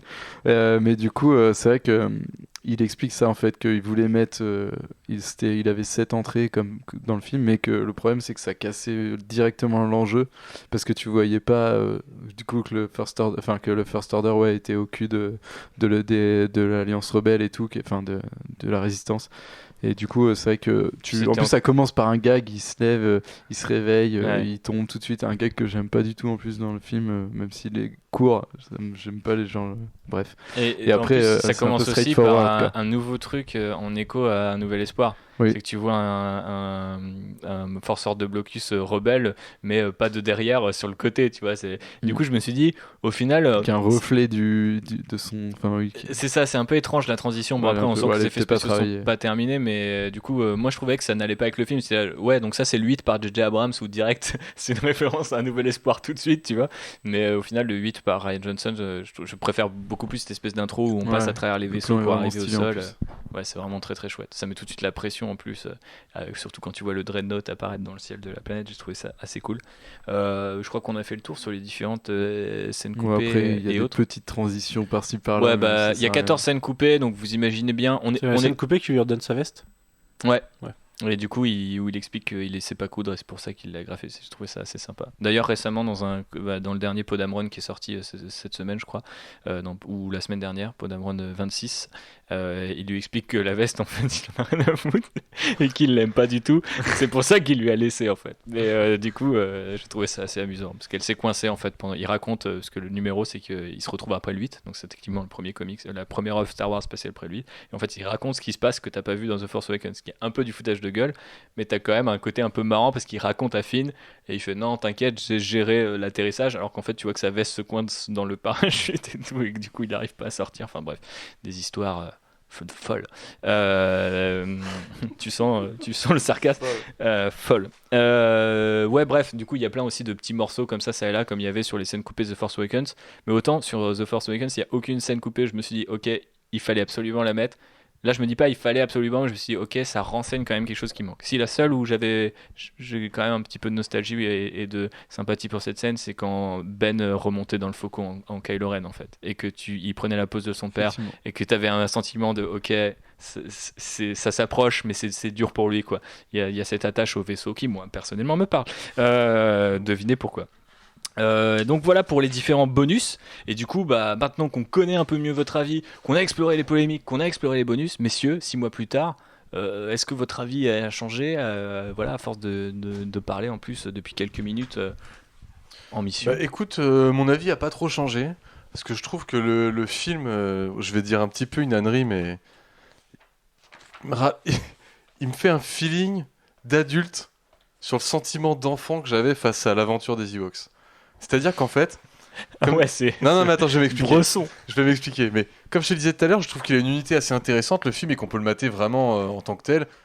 Et on n'a pas rappelé ça dans ce podcast encore, mais il y a effectivement ce côté un peu Battlestar qui fait la fuite des gentils qui face est aux une méchants. influence référence assumée par exactement. Ryan Et du coup, j'aime bien mater ce film parce que j'ai ce sentiment, tu vois, que le 7, il veut toujours m'enjailler sur plus tard, quoi. J'ai rematé le 7 plusieurs fois. Je sors toujours de ce truc-là. Oh ouais, c'est pour la suite. Il est fait pour la suite, en fait. Ce film, quoi. Pas le 8. Le 8, j'aime bien ça. J'arrive pas à me lasser, en fait, du fait qu'à part cet arc, effectivement, de Finn et Rose qui est un petit peu malheureux. Mais il fait un film de 2h30 où il y a tout le reste que t'aimes, a priori. Ouais, voilà, ouais. Et même ça, à la limite, ça me rappelle ce côté un peu goofy, tu vois, de ce genre de film où on veut faire une aventure en 2 heures et il s'inscrit quand même dans une certaine vision de Star Wars, pas celle de tous, mais dans une certaine vision de Star Wars, et il s'intègre, on va dire, à 75% à la mienne, quoi. Donc je suis bien. C'est plus que The Force Awakens sur le pourcentage? Je suis curieux.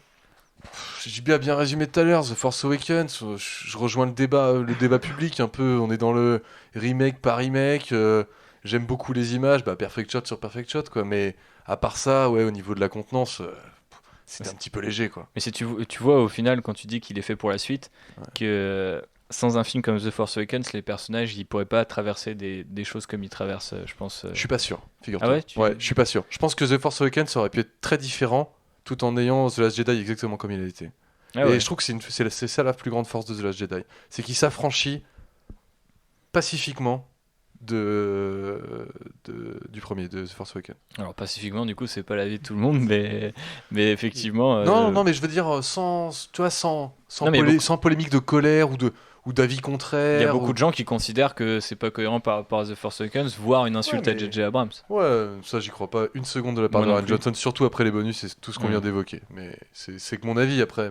Mais surtout, il a une espèce de, je sais pas comment dire, tu sais, il a une espèce de candeur. Genre, t'es un peu un enfant, tu vois, il est devant toi et il fait, bah, moi je pense que Luke à ce moment-là, dans le commentaire audio, il devrait jeter son sabre. Il va pas le garder. Il peut pas non plus avoir Tout rejeter. par rapport à un avis nostalgique, il peut pas avoir un avis nostalgique dessus comme vous parce que c'est pas le personnage que j'ai écrit, donc il le jette. Et tu vois, et t'es là genre, ouais, ça a du sens. Mais C'est ça que je en veux fait, dire par pacifique, c'est la façon de Ryan Ouais, Johnson. c'est qu'il va jamais te l'imposer en disant s'impliquer. j'aime pas tout ça. J'ai fait comme ça parce qu'il est énervé. Tu vois, il essaye pas de te convaincre. Il te dit juste, moi j'ai trouvé qu'à ce moment-là, c'était le plus logique à faire. Du coup, Ouais, tu fais ok. Il prend le parti de ses personnages à défaut de parfois d'avoir ce côté saga quoi. Mhm. Ça lui donne ce côté sériel de se mettre derrière dans la peau de ses personnages plutôt que du côté de la galaxie tout entière qui contemple les Jedi et les Sith s'affronter au cours des millénaires, mais pourquoi Mais pas. c'est parce qu'ils sont plus trop là, qu'ils sont voués à disparaître ou à évoluer ou Je trouve disparaître. que ça fait un bel épisode qui parle d'une notion de temps très petite et ouais, je trouve un exercice qui rappelle les pièces de théâtre d'une autre époque et qui avait des contraintes comme ça de temps, d'endroit et tout. Et j'aime beaucoup cet exercice-là. Est-ce que ça va à Star Wars ou pas Moi, ça me va. Et c'est quoi ta scène préférée De Star Wars 8 Ouais. Ma scène préférée, Star Wars 8 Je vais faire un petit poll pour savoir Ouais, s'il y a un carrément, consensus. carrément. Alors, je pense qu'une de mes scènes préférées, ça reste le dérapage dans celle de Kylo Ren contre Luke. Mhm. J'adore, je sais pas pourquoi, j'adore ce plan. Je trouve que la rythmique musicale, la géométrie du truc est hyper bien. Je suis complètement fan de ce moment-là. Kylo Ren en général dans le film. 100% film de samouraï et hommage à Kurosawa. Ouais, t'es bien parti. Ouais, je sais pas pourquoi j'ai hésité, mais non, Akira Kurosawa. Non, mais Team Kylo Ren sur. Ouais, on en a pas beaucoup parlé, mais je trouve que Kylo Ren illumine aussi. Puis on voit dans le Adam making Driver of qu'Adam est très, très Driver, fort. et quand ce moment où je reviens, je garde un peu le micro un peu longtemps, vous voyez, j'aime bien. Quand on voit Ryan Johnson et Ram Bergman parler d'Adam Driver, quand il rentre, Ram Bergman lui dit directement ça. T'as pas trouvé quand il rentrait là, c'était lourd d'un coup là. Bah ouais, le mec a une présence, c'est comme ça quoi. Ouais, il paraît que c'était l'acteur avec lequel il était le plus excité à l'idée de bosser quoi. Tu vois. Bosser torse nu avec lui. Bah sans doute. Je comprends du coup. Je m'arrête là-dessus, allez. C'est d'où le mot excité. Alex, qu'est-ce que tu penses du film 6 mois plus tard et puis brièvement bien sûr ou pas. Et puis ta scène préférée. Ok, bah du coup, ouais, moi, mon avis n'a pas beaucoup évolué non plus, puisque bah, j'étais quand même assez content. Il y a juste des trucs en fait qui évoluent, mais pas forcément dans le bon sens, avec à chaque fois que je le regarde, c'est bah, notamment cet arc entre Finn et Rose, pour moi, il casse à fond le rythme du film, et je m'en sortirais tellement mieux sans, tu vois, ou avec plus de coupes, parce qu'il y a des trucs intéressants qui sont dits dedans et tout sur la guerre et tout, en fait, qui se nourrissent de la guerre. Mais je sais pas, je trouve quand même qu'il y a une putain de cassure. En plus, déjà, je trouve que l'exercice de faire en sorte que tout le film ce soit une course-poursuite dans l'espace entre le First Order et la Résistance est assez enfin pas bancal, mais assez audacieux, tu vois, et que je trouve qu'il arrive à le faire, sachant que Battlestar Galactica le faisait mieux, tu vois, je trouve que c'est un peu moins bien joué, et je trouve que là en fait pour moi ça n'a pas de logique le fait qu'ils s'en aillent sur une autre planète pendant qu'il y a ça qui se passe, qu'ils reviennent, tu vois, limite le plus simple serait d'aller chercher des potes, tu vois, ou je sais pas quoi. Enfin, on nous fait croire que bon, ils font un appel à tout le monde dans l'espace, mais en vrai, tu vas engager des mercenaires, je sais pas, enfin je trouve que c'est super con, tu vois, qu'ils se détachent de ce combat à ce moment-là, alors que même si Finn a toujours c'est le personnage qui fuit un peu son destin et tout, mais je sais pas, ce personnage de Rose que je trouve aussi pas à la hauteur de ce qu'on pourrait attendre d'un nouveau personnage de Star Wars, et qui pour moi ne pourrait ne pas être dans le 9, ça changerait pas grand chose en fait, ce qui est un peu dommage. Est-ce que Rose est morte triple andouille? Hein? Non, c'est oui, c'est vrai qu'il y a ce débat, effectivement, des gens pensaient qu'elle était morte. Non, je ne pense pas. Et cette scène avec Leia dans l'espace qui moi aussi me dérange à la Alors c'est marrant, en tout le le monde regardant plusieurs fois. Ouais. J'ai l'impression d'être le seul à aimer cette scène. Ah non, mais on est du coup. Moi, J'adore cette scène. Je la trouve super moche. Je la trouve juste pas belle en fait. Pourquoi pas le principe? Franchement, je suis pas contre que Leia ait des pouvoirs et tout. Pourquoi pas? Mais je la trouve juste moche. Principe est réel. Je sais pas pourquoi, mais cette scène. Non, moi je trouve que la première fois j'ai j'ai fait fait genre visuel et tout sur son visage où il a glace et tout, c'est vraiment pas super beau. C'est pas alors qu'il ouais, fait mais des. il est censé être dans la glace. Enfin, ouais, dans mais le joli, du coup, c'est techniquement, je trouve c'est Silicon Valley syndrome. Moi, je trouve qu'elle est. Uncanny Valley, Silicon Valley. Silicon Valley. Le C'est- syndrome de merci, faire la des garde, apps. Ce- Après, vous pouvez faire une app du coup pour glacer les gens. Et là, dans ce cas-là, ce sera le Silicon Cela Valley dit, syndrome. les trucs qui vont générer de l'Uncanny Valley dans les prochaines années vont sortir de la Silicon Valley. Donc t'es pas Effectivement, tout à donc fait, non, Uncanny Valley, vous m'avez compris, donc c'est quand le côté, La vallée de enfin, l'étrange, c'est- on oui, appelle voilà, ça en la vallée de français. l'étrange, c'est quand numériquement c'est presque trop propre et du coup ça dérange. Et non, enfin pour le coup, je trouve que c'est pas trop propre. Et du coup, techniquement, cette scène me dérange, même si, et je trouve qu'elle est mal réalisée en Moi, je trouve elle-même. qu'il y a une Même sensibilité quand elle de revient dingue, et cette que scène. tout le monde arrive au ralenti et tout, je trouve que c'est voilà. Alors que par contre, ce qui est avant, c'est parfait et tout. Kylo Ren qui hésite à tirer les deux missiles qui partent et tout. Enfin, il y a plein de trucs. Tu vois, c'est juste cette scène qui me dérange visuellement et que je trouve Ce qui est rappel dommage, l'Empire quoi. contre-attaque entre. Mais puis surtout que Luke bah et- voilà, tu pars, enfin, Luke et Darth Vader. elle est dans l'espace et tout, c'est limite quand même. Enfin, c'est un Mais peu, c'est tu vois, comme quand on a posé des limites. Moi, je trouve que c'est, enfin, un personnage qui revient en flottant dans Ah l'espace. mais c'est très clairement très une scène où il Superman, dit c'est pas- je vais étendre tu vois je vais pousser je vais tirer sur l'élastique quoi tu vois jusqu'où je peux aller. Je pense que là il se le dit très clairement, il y a plusieurs trucs comme quand il explique ce que fait Holdo avec le vaisseau pour aller détruire celui Ah, mais de ça c'est Snoke. magnifique, tu vois, pour moi. Ouais non mais il y a toujours cette idée de bah ça on l'a pas vu donc je vais le faire tu Ouais, vois. non, mais je suis Et- d'accord, mais du coup, même dans son idée, tu vois, de faire de Leia qu'elle utilise les pouvoirs de la peu un force et sale tout pour se gosse par sauver, moment quoi. je pense qu'il y avait un moyen de mieux le faire et cette scène, je la trouve pas belle, tu vois. Dans tous les cas, chaque fois que je la vois, je suis là. Pff. Et donc du coup ta scène préférée c'est pas Et du celle-là coup, mais bah, c'est laquelle ouais, parce que je me suis arrêté là-dessus, mais globalement, le film, parce que j'ai pas dit ce que j'en pensais, mais 6 mois après, bah, je le trouve toujours encore riche. Le fait que ce soit un peu une pièce unique dans l'univers Star Wars qui manquait un peu dans la prélogie, en fait, au final, parce qu'on avait un truc vachement dans la continuité, parce que, bah voilà, George Lucas était dans le coin avec son vieux Rick McCallum, et du coup, ils étaient vachement comme ça. Mais c'est vrai que du coup, je trouve que voilà, c'est un film intéressant. Rian Johnson, finalement, a joué dans l'audace et à la manière de l'Empire contre-attaque, ça reste une pierre angulaire de cette nouvelle trilogie. Je trouve que c'est le plus beau finalement cadeau qu'il pouvait faire aux fans de la saga et tout, même s'il y a des trucs qui me dérangent.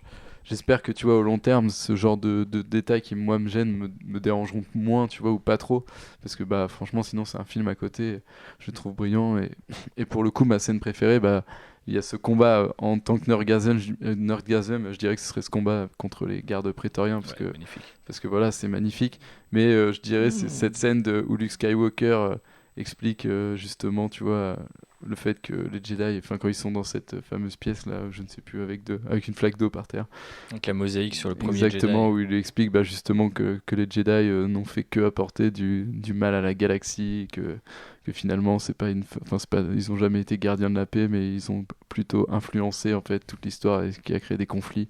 Et je trouve ça assez magnifique et c'est vrai que c'est un truc sur les Jedi, rapidement, je m'étais dit cette réflexion et le fait que Luke Skywalker le valide. C'est vrai que tu vois, Luke Skywalker, c'est un personnage dans la saga Star Wars. Je me suis jamais vraiment identifié. Je le trouve trop cool et tout. J'ai toujours aimé Luke Skywalker, mais à côté de personnages comme Obi-Wan, comme Han Solo, machin, je l'ai toujours trouvé un peu pâle, quoi. Et je trouve que là, Mark Hamill, il impose à mort et pour moi, c'est le meilleur. C'est là où je trouve qu'il est cohérent son avec meilleur l'arc épisode, narratif quoi. de Luke, Rian Johnson, dans ce qu'il écrit. C'est un mec qui a jamais écouté Yoda et Obi-Wan, qui a toujours douté. Enfin, c'est pas un mec qui est un Et héros. c'est ce qu'il C'est un dit, héros pourtant, malgré là, lui, quoi. Tu finalement, vois, c'est j'ai toujours là, vécu comme ça. c'est dans cet épisode où il écoute finalement Yoda et il refuse son appel, parce que c'est vrai qu'il fait ce parallèle-là aussi dans le documentaire, et tu me le rappelles, mais du coup, c'est vrai que, en fait, ouais, ça fait partie aussi des trucs intéressants dans le documentaire sur Rian Johnson, c'est qu'il justifie, mais sans forcer, tu vois, il t'explique pourquoi. Et du coup, c'est vraiment intéressant. Il te dit, bah, justement, que là, c'est l'inverse de Dagobah, tu vois. La première fois, Dagobah, il est parti sur Bespin, alors que son entraînement n'était pas fini. Alors que là, il est exactement dans la même situation, sauf qu'il part pas. Et je trouve que, tu vois, il y a plein de trucs. Il joue avec les thèmes de la saga, juste comme un prisme, tu vois, en regardant d'un autre point de vue, et tu vas voir vers où le reflet va aller, mais finalement, les thématiques, ce sont les mêmes, quoi. Et je trouve ça assez brillant. C'est super brillant ta métaphore, m'a complètement convaincu. Manu, toujours convaincu 6 mois plus tard? Je suis encore plus convaincu. Je l'ai vécu déjà au deuxième visionnage au cinéma. J'ai encore plus aimé le film. Je trouve qu'il a il a du génie dans comment il finit. Il a le bon goût de finir sur une scène hyper emblématique, je trouve. Celle des gamins qui se Mais que les gens détestent aussi. Enfin, moi, j'ai Mais jamais compris pourquoi. Mais justement, enfin, mon analyse du truc, je pense qu'il fait que j'ai aimé le message et comment c'est fait par rapport au fait que certains n'aient pas aimé. Je pense qu'il y a des gens qui sont trop attachés à la légende de Luke Skywalker, alors que ce que... Mais justement, c'est tout l'objet de cette scène, c'est que la légende continue et qu'en fait, même s'il n'est pas comme ça, et ben il inspirera les gens. Pour moi, il y a une différence entre la légende et ce que représente la légende. Et moi, je suis plus attaché à ce que représente la légende, c'est-à-dire l'espoir, tu vois. L'espoir qu'induit Luke Skywalker, plutôt qu'au personnage en lui-même. Et au final, quelles que soient ses actions, c'est la façon dont les gens perçoivent ses actions qui amène cet espoir. Qui est l'objet du bouquin The Legends of Luke Skywalker, où tu vois les points de vue de tout le monde sur ses exploits. Et je trouve que cette fin ça symbolise totalement ça, de cet espoir transmis à travers la galaxie. Et on va reparler de ma scène préférée, mais c'est plutôt la même qu'Alex, mais celle-ci est très, très, très proche derrière. Mais quelque chose que j'ai adoré dans le film, et c'est pourquoi ma scène préférée est celle qu'elle est, c'est la relation qui est développée entre Rey et Kylo. Je trouve magnifiquement bien menée. Il n'y a pas besoin de beaucoup de scènes pour développer quelque chose d'assez fort. Et ce qui mène à la scène du combat contre les prétoriens, où c'est assez attaché à mon expérience au ciné, parce que j'étais à côté d'Alex. Et juste avant la scène du combat, où il se retourne contre Snoke, il le tue, et où il va y avoir le combat contre les prétoriens. T'es au premier ou deuxième visionnage quand tu racontes ça? Non, dès le premier. Dès le premier. Dès le premier, j'étais à côté d'Alex qui avait vu le film 2 jours avant, et je me doutais de vers quoi ça allait. Tu vois.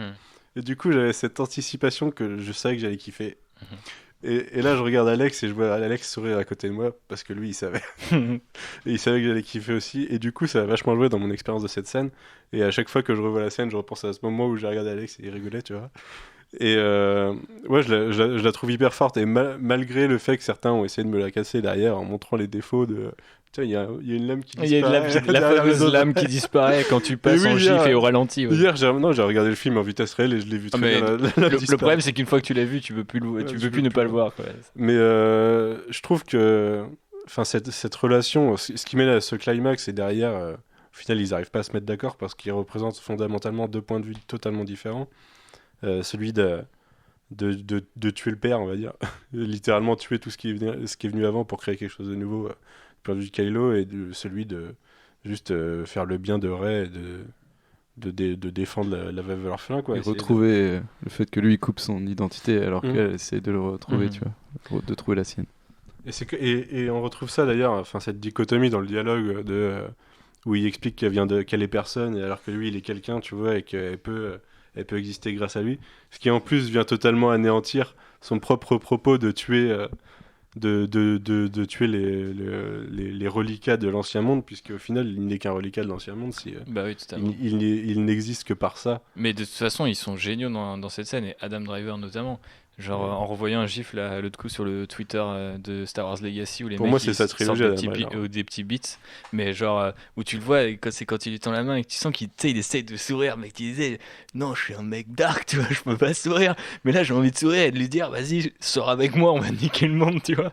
Et tu sens qu'il y a ça dans ce personnage, et tu te dis putain, il est touchant, et à ce moment-là dans le film j'ai envie. Et d'ailleurs, moi, je comprenais pas ce ship dans le milieu de la fanfiction de voir Kylo et Rey ensemble. Mais à ce moment-là, précisément, je me suis dit, s'il le fait, c'est le meilleur Star Wars de tous les temps. Genre, littéralement, le mec a dit, je vous emmerde. En fait, il n'y a plus d'Empire, il n'y a plus de résistance, et on n'aura plus jamais. Parce que voilà, ils sont ensemble. Et du coup, la suite du film, c'est, il y a cette espèce de couple de jeunes cinglés qui ont foutu le feu au monde et à la galaxie entière. Alors, ça partait un petit peu loin dans le fantasme, mais je trouve que du coup, il y a quand même tout ça derrière les yeux des deux acteurs. Tu vois, une espèce de doute et d'hésitation qui est contenue chez les deux, et qui me fait dire que cette scène elle est particulièrement importante pour le film. C'est vrai que ça me rappelle à mon premier visionnage du film, et c'est vrai que tout le monde est dans cet moment. Attends, qu'est-ce qui va se passer là du coup? Ils vont se mettre ensemble, comment ça se passe et tout, il n'y a plus de first order et tout. C'est vrai que moi j'avais été un peu déçu du coup que ça n'arrive pas, mais au final je suis quand même content qu'on reste sur des bases... c'est là où en fait t'as la limite de ce qu'est entre guillemets la franchise, c'est-à-dire que même au sein d'un film qui essaye un petit peu de la déconstruire, tu reviens, il déconstruit déjà beaucoup, donc il déconstruit énormément, et au final il revient à un statu quo qui est celui de Star Wars, de Un Nouvel Espoir à la fin, quoi. Donc, très peu de rebelles contre. C'est assez réaliste de se dire que aujourd'hui tu enlèves la tête d'une grande entreprise, je sais pas quoi, la grande entreprise disparaît pas. Oui, non, aussi. Dans une capitalisation qui fait qu'on peut remplacer par les puissances politiques, par des puissances financières. Et dans les puissances financières, il y a un truc qui se passe, c'est que tu peux enlever le CEO, ils vont en mettre un autre. C'est ça qui est génial avec le trio de vilains, je trouve, de First Order, qui pour moi incarne vachement ça. Tu vois, t'as le pouvoir militaire, pouvoir mystique, et bref. JB, qu'est-ce que t'as pensé du film qu'est-ce que tu penses du film 6 mois plus tard? Moi, je l'ai pas revu parce que justement, j'ai peur de voir un peu trop certains défauts, notamment, on a pas mal parlé de l'arc Finn Rose, où moi, c'est le visuel de Canto Bight qui m'a vraiment dérangé. Mais après, ce que j'ai envie de revoir, parce que les moments qui, moi, m'ont vraiment plu, à part tous ceux dont on a parlé, c'est le dérapage de X-Wing. Deux dérapages quand même. Tu fais chaud à mon cœur en disant ça, je l'avais oublié. Le dérapage de X-Wing, grosse chaleur. Et le moment Tokyo Drift, comme dirait Ryan Johnson sur le commentaire audio. Et un moment que j'aime beaucoup, c'est le petit moment entre Luke et Leia, avant que Luke aille affronter Kylo Ren.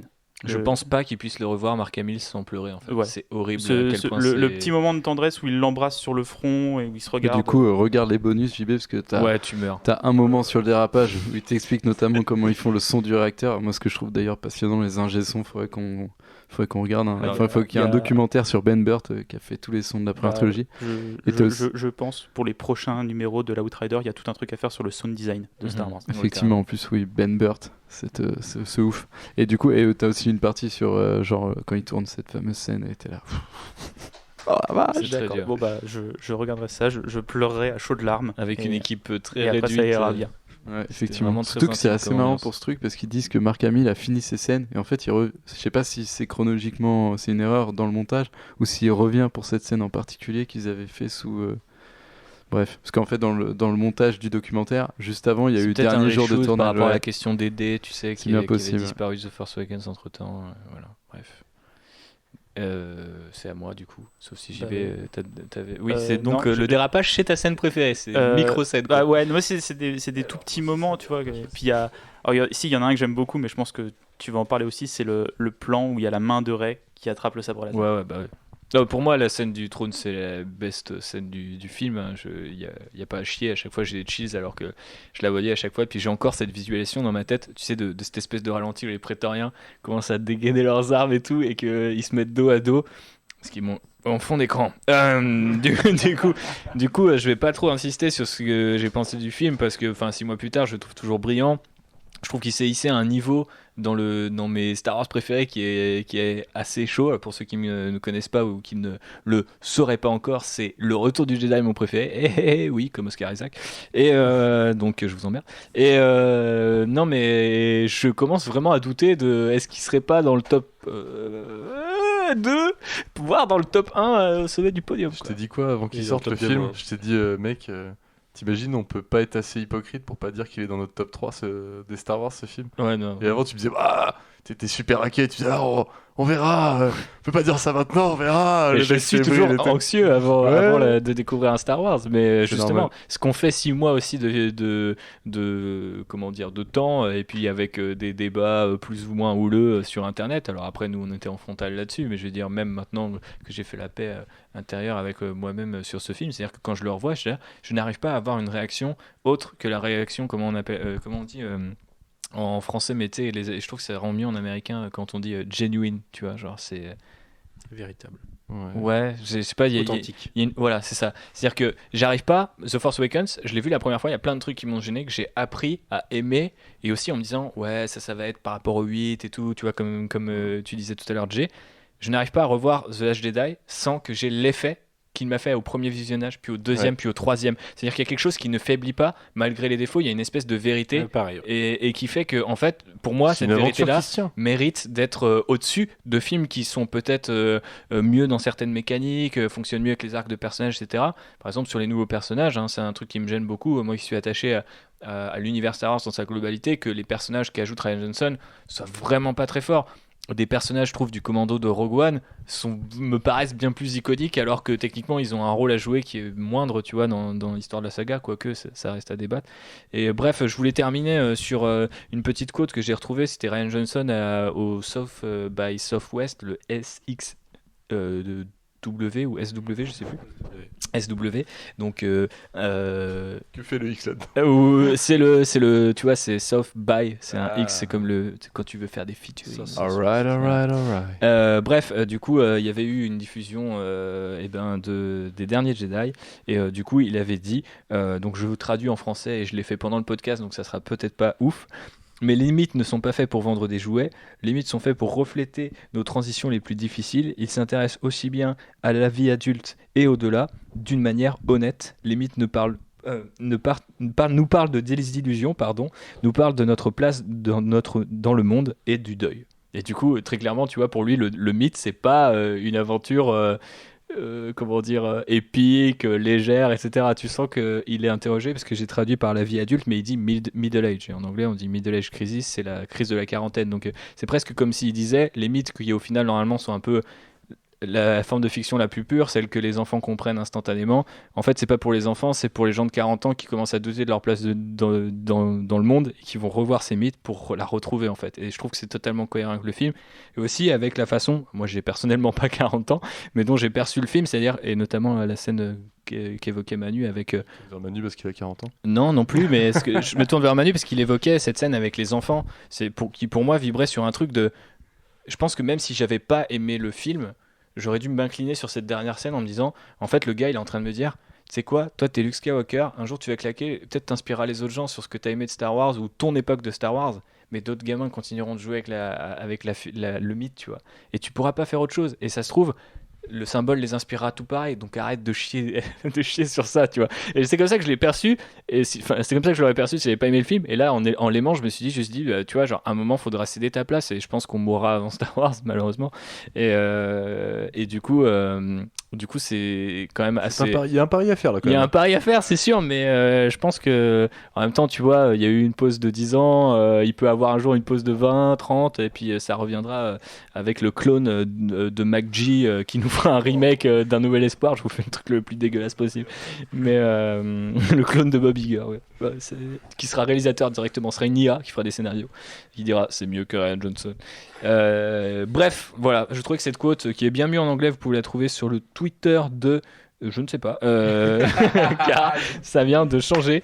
Non, mais c'est le mec qui s'occupe de plusieurs trucs chez Lucasfilm et notamment de plusieurs petits reportages. Je vais vous retrouver ça tout de suite et vous pouvez meubler pendant ce temps-là. Non, c'est bon, j'ai trouvé. C'est Phil. Qu'est-ce qu'il est fort. C'est Phil, le compte Twitter de Phil Szostak. Ça s'écrit S-Z-O-S-T-A-K. Voilà. Lucasfilm Creative Art Manager. Voilà, donc du coup, qui travaille pour Lucasfilm et qui accompagnait la tournée de Ryan Johnson à ce moment-là au South by Southwest. Il a le bon goût de lâcher quelques quotes. Il lâche quelques quotes, il fait aussi des... En fait, c'est marrant, il se fait le relais en fait, de toute la team artistique si vous avez envie d'aller un peu plus loin. C'est-à-dire que chaque fois qu'un illustrateur va poster sur Instagram « Ah, le trailer de Solo est là, donc je peux vous montrer, ça c'est le design que j'ai fait pour cette créature », mais il va se faire le relais de cette personne, donc ça vous permet de trouver de nouveaux gens à follow et des gens qui travaillent sur Star Wars, où on sait que généralement le secret s'ébruite pas facilement, mais là au moins ça permet d'avoir des petites anecdotes. Donc il n'y a pas que les gens comme Glyn Dillon qui était le costumier de Rogue One ou de Star Wars 7 qui sont plus connus là-dessus, qui ont déjà des gros Instagram. Il y a aussi des petits mecs qui ont fait 3 bestioles dans Star Wars et qui en sont fiers. Et c'est normal, ils ont raison de l'être. On est déjà fiers de faire des podcasts, s'ils sont pas fiers de faire le film, je pense qu'il faut. Ouais, clairement. Et du coup, nous arrivons tout doucement à la période d'atterrissage de ce podcast. Allons-y pour la conclusion. C'est du beau boulot ce décollage, non? Vous savez qu'il m'arrive encore de m'épater moi-même. Mais qu'est-ce que vous projetez de faire maintenant? Boire un verre? Et ensuite? La fête est terminée. Plusieurs botanes sont morts pour nous fournir cette information. J'aimerais voir un peu d'optimisme ici. Ça, c'est ce qui s'appelle une course de modules. Pour terminer ce premier épisode d'Outrider, je voulais vous donner quelques précisions sur ce qu'est le podcast, comme le veut la tradition. L'Outrider, qu'est-ce que c'est? Eh bien, c'est un podcast Star Wars qui se veut bimensuel, en tout cas à l'heure où on enregistre ce podcast, avec 2 types en fait de numéros. Donc chaque mois, il y aurait un numéro qui est consacré à l'actualité et aux sorties de la saga Star Wars. Alors tout ça dépendant bien sûr de la quantité d'actu à digérer et aussi des gens qui viendront nous présenter les différentes sorties, qui sera dispo, qui lit tous les comics et tous les romans du moment, etc. Enfin, je vous laisse imaginer qu'on trouvera toujours des contrebandiers au moins aussi talentueux que les gens à cette table. Et puis, le deuxième type d'Outrider sera plus thématique. Donc là, on parlera de choses qui ne sont pas forcément liées à l'actu Star Wars, mais peut-être des grands sujets. Donc des choses plus politiques, des choses peut-être plus techniques au sens cinéphilie du terme, analysé. On parlait du sound design tout à l'heure, c'est un super bon exemple. Et sinon même des choses qui sont complètement à part. Donc là je travaille avec un pote qui est historien de formation, qui est en train de préparer sa thèse sur l'aviation dans la Première Guerre mondiale. Ça doit te plaire ça. Et du coup je m'entends très bien avec lui, et du coup on s'est revus il y a pas longtemps, et on s'est dit que peut-être un podcast sur les liens entre, on les a fait tout à l'heure, donc ça prouve qu'il y aurait des choses à dire entre Star Wars et l'aviation, pourrait arriver parmi comme exemple de sujets thématiques. Donc voilà, a priori 2 fois par mois si les dieux de Star Wars, nos amis de la trilogie Mortis, le veulent, et puis si on arrive à se réunir à temps, mais normalement l'idée sera d'être plus ou moins régulier. Et d'ailleurs on se retrouve très vite, puisque en mai, c'est pas que le 4 mai et le Star Wars Day, c'est aussi la sortie de Solo, le 23 mai prochain. Le film le moins attendu de la galaxie. Alors du coup, tu me tends une perche. Je sais que galaxie pas assez lointaine. Ah, bien joué Manu. Bon, du coup, au lieu de déverser vos sels dans des petits commentaires sarcastiques, dites-nous ce que vous avez pensé du dernier trailer, Manu, Jay. Brièvement, parce qu'il faut qu'on termine, il faut qu'on pose ce vaisseau, il arrive à la fin de son fuel, là il est en train de tousser. Moi je l'ai trouvé efficace, mais il m'a pas donné plus d'intérêt pour le film. Ok. Jay, pour le coup c'était hyper rapide, c'est 0,5 au-dessus de la vitesse de lumière. Où est le fuel zero? Ouais, ce que j'ai à dire sur ce trailer de Solo. Ok. Non, j'attends Donald Glover à fond. C'est tout ce qui m'arrive. C'est une seule et même personne. Tout ce qui m'arrive dans mon petit cœur, c'est que j'attends Donald Glover. Point. Ok. Bon, ça a l'air de servir de ce côté-là. Ouais, bah moi, je l'ai déjà dit tout à l'heure, j'attends peu ce film malgré mon amour de Star Wars, même si, encore une fois, j'attends quand même. Je trouve qu'il y a des trucs qui m'intéressent, qui me titillent un peu dans ce film, donc je pense que je vais pas être totalement déçu. Mais comme je pars sur un mauvais pied, je me dis que la stratégie à adopter, personnellement, vu que maintenant je suis plus obligé, tu vois, de suivre à fond l'actu, c'est de prendre un peu de recul et de découvrir ça en salle. Au mieux, il nous surprendra, quoi. Au pire, on aura ce qu'on attend, c'est-à-dire pas grand-chose. Effectivement, ce sont les 2 possibilités sur lesquelles je m'arrête. Voilà. Bah, pareil, j'attends pas grand-chose du film, mais dans le trailer, on voit Chewbacca faire un rock bottom à quelqu'un, donc voilà, j'aurai peut-être mon plan du film. Ça, forcément, tu es intéressé. Et tu nous as pas parlé d'Emilia Clarke et de ses grenades, parce que c'est la deuxième chose que tu attends du film. Oui, Emilia Clarke qui lance des grenades. Notre ami Jean-Baptiste a des points très précis pour lesquels il va au cinéma. C'est le genre de mec à s'interroger sur la gravité des bombes dans l'espace, si vous voyez ce que je veux dire. Ah, mais pas du tout. C'est Jay qui fait ça. Non, mais je sais, c'est une blague, messieurs. Voilà. Très bien, n'en parlons plus et passons à la toute dernière partie de cette toute dernière partie, à savoir les remerciements. Avant de vous remercier, vous, messieurs, et puis un petit peu de faire un tour de table de où vous en êtes dans la vraie life ou dans l'univers de Star Wars, dans votre personnage de JDR. Je voulais remercier 2 personnes. Moi, je suis sur Crate, je fais des dérapages dans le sel. Ok. Dérapage dans le sel, c'est exactement l'esprit. Hashtag dérapage dans le sel sur les réseaux sociaux. Du coup, 3 personnes à remercier. La première en face de moi, c'est JB pour la technique, comme d'habitude. Plutôt Gosbo, un petit peu comme un Chewie sur son Faucon Millennium. Chibou. Merci à toi, parce que ça m'a fait plaisir de parler de Star Wars avec mes copains. Ah bah j'espère bien que ça t'a fait plaisir, mon petit salaud. Je remercie aussi mon frangin Rémi. Rémi, si tu m'écoutes, merci d'avoir été dans les dossiers sons de Star Wars Galactic Battlegrounds pour vous trouver les voix de Dashrandar. Voilà, l'homme l'a fait, donc vous pouvez le remercier. Il est pas sur les réseaux sociaux, c'est un mec plutôt secret, mais remerciez-le quand même, ça lui fera plaisir. Et dernier remerciement, Clément, si tu nous écoutes, Clément de Spark, que vous connaissez bien si vous nous suiviez déjà à l'époque de Hearts, nous a fait les logos de Outrider, et peut-être qu'il continuera à faire des logos parce que bon, c'est un peu sa passion et il le fait plutôt bien, donc merci beaucoup Clément, et n'oublie pas de peindre tes figurines. Voilà, les derniers remerciements sont consacrés à Alex Lecoq. Alex, what's up in your fucking life, bro? Alors, ma foi, ça va bien, je me repose actuellement. Il faut savoir que j'ai fait un petit teasing sur Twitter, mais sans avoir rien préparé du tout. Ouais, classique, Alex non, en Lecoq. vrai, je réfléchis à 2-3 trucs. Pour tout vous dire, si vous me connaissez, cher auditeur, parce que si vous me connaissez pas, vous n'en avez rien à foutre.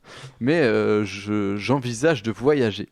Et donc voyager, mais j'envisage pas d'arrêter de faire des trucs un peu. Si vous suivez mon compte Twitter, vous savez que je retweete que des trucs de politique en ce moment, puisque c'est une de mes passions dans la vie, grâce à Star Wars. Oh.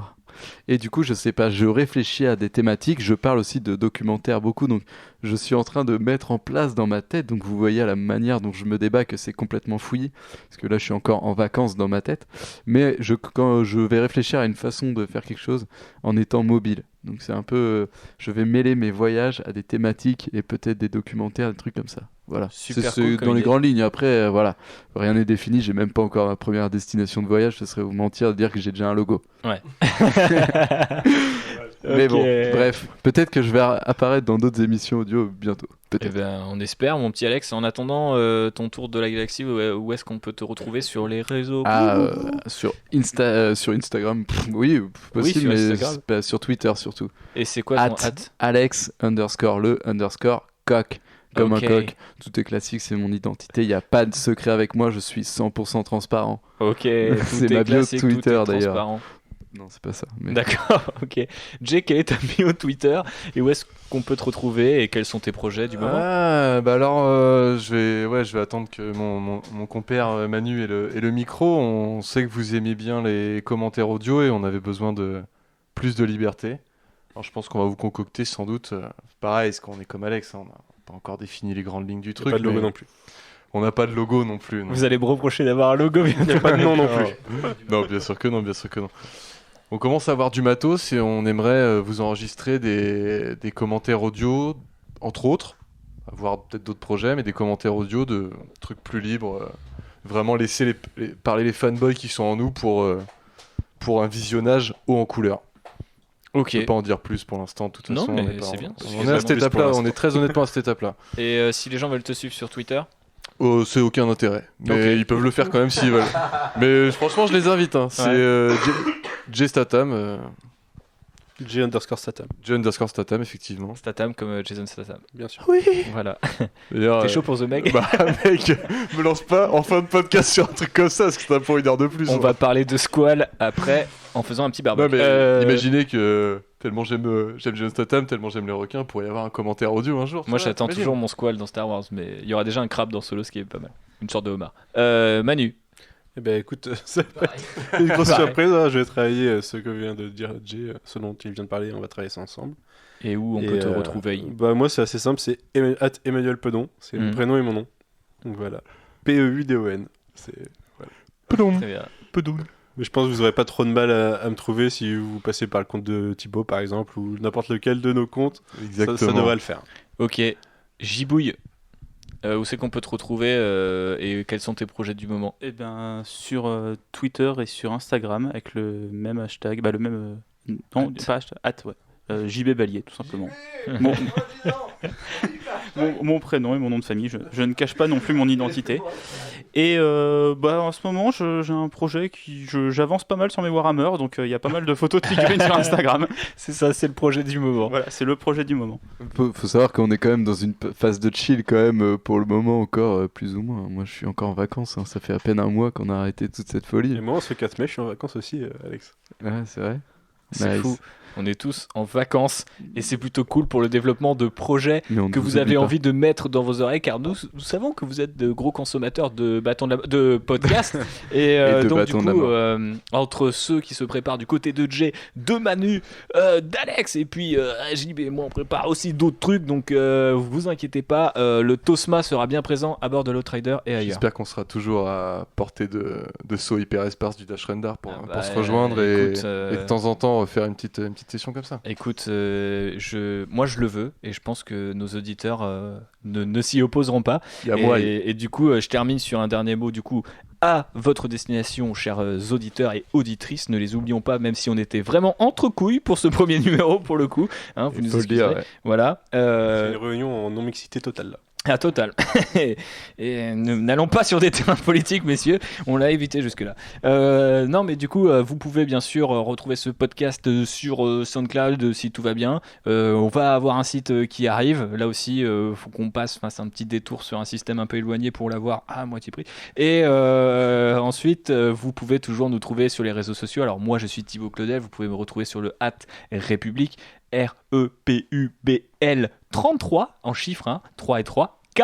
Voilà. Du lit. C'est du lit, comme le personnage de Solo qui s'appelle Lit. Exact. Exactement. Et si vous avez envie de nous envoyer de l'amour ou de la haine ou même des suggestions de genre, de suggestions techniques peut-être, je pense que JB fait relativement bien son taf, mais sait-on jamais, ou des suggestions de sujets, et puis peut-être de l'amour, de la haine ou une forme de neutralité, il faut un petit peu les deux. Vous pouvez nous contacter à outridercontact@gmail.com. Oh, c'est bien fait.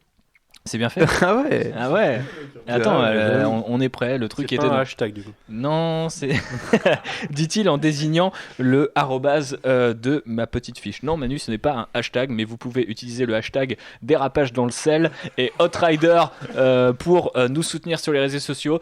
Encore une fois, c'est super important de nous partager, et particulièrement sur un premier numéro, et particulièrement sur un projet aussi personnel que celui-ci. Donc on compte sur vous, que la force soit avec vous à tout jamais.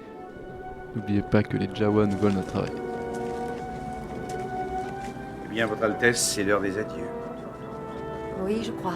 Surtout, ne me remerciez pas tous à la fois. Alors, t'as eu ton fric et tu tires ta révérence? Si on réussit à éviter que les bonnes femmes s'en mêlent, on devrait pouvoir se tirer de là.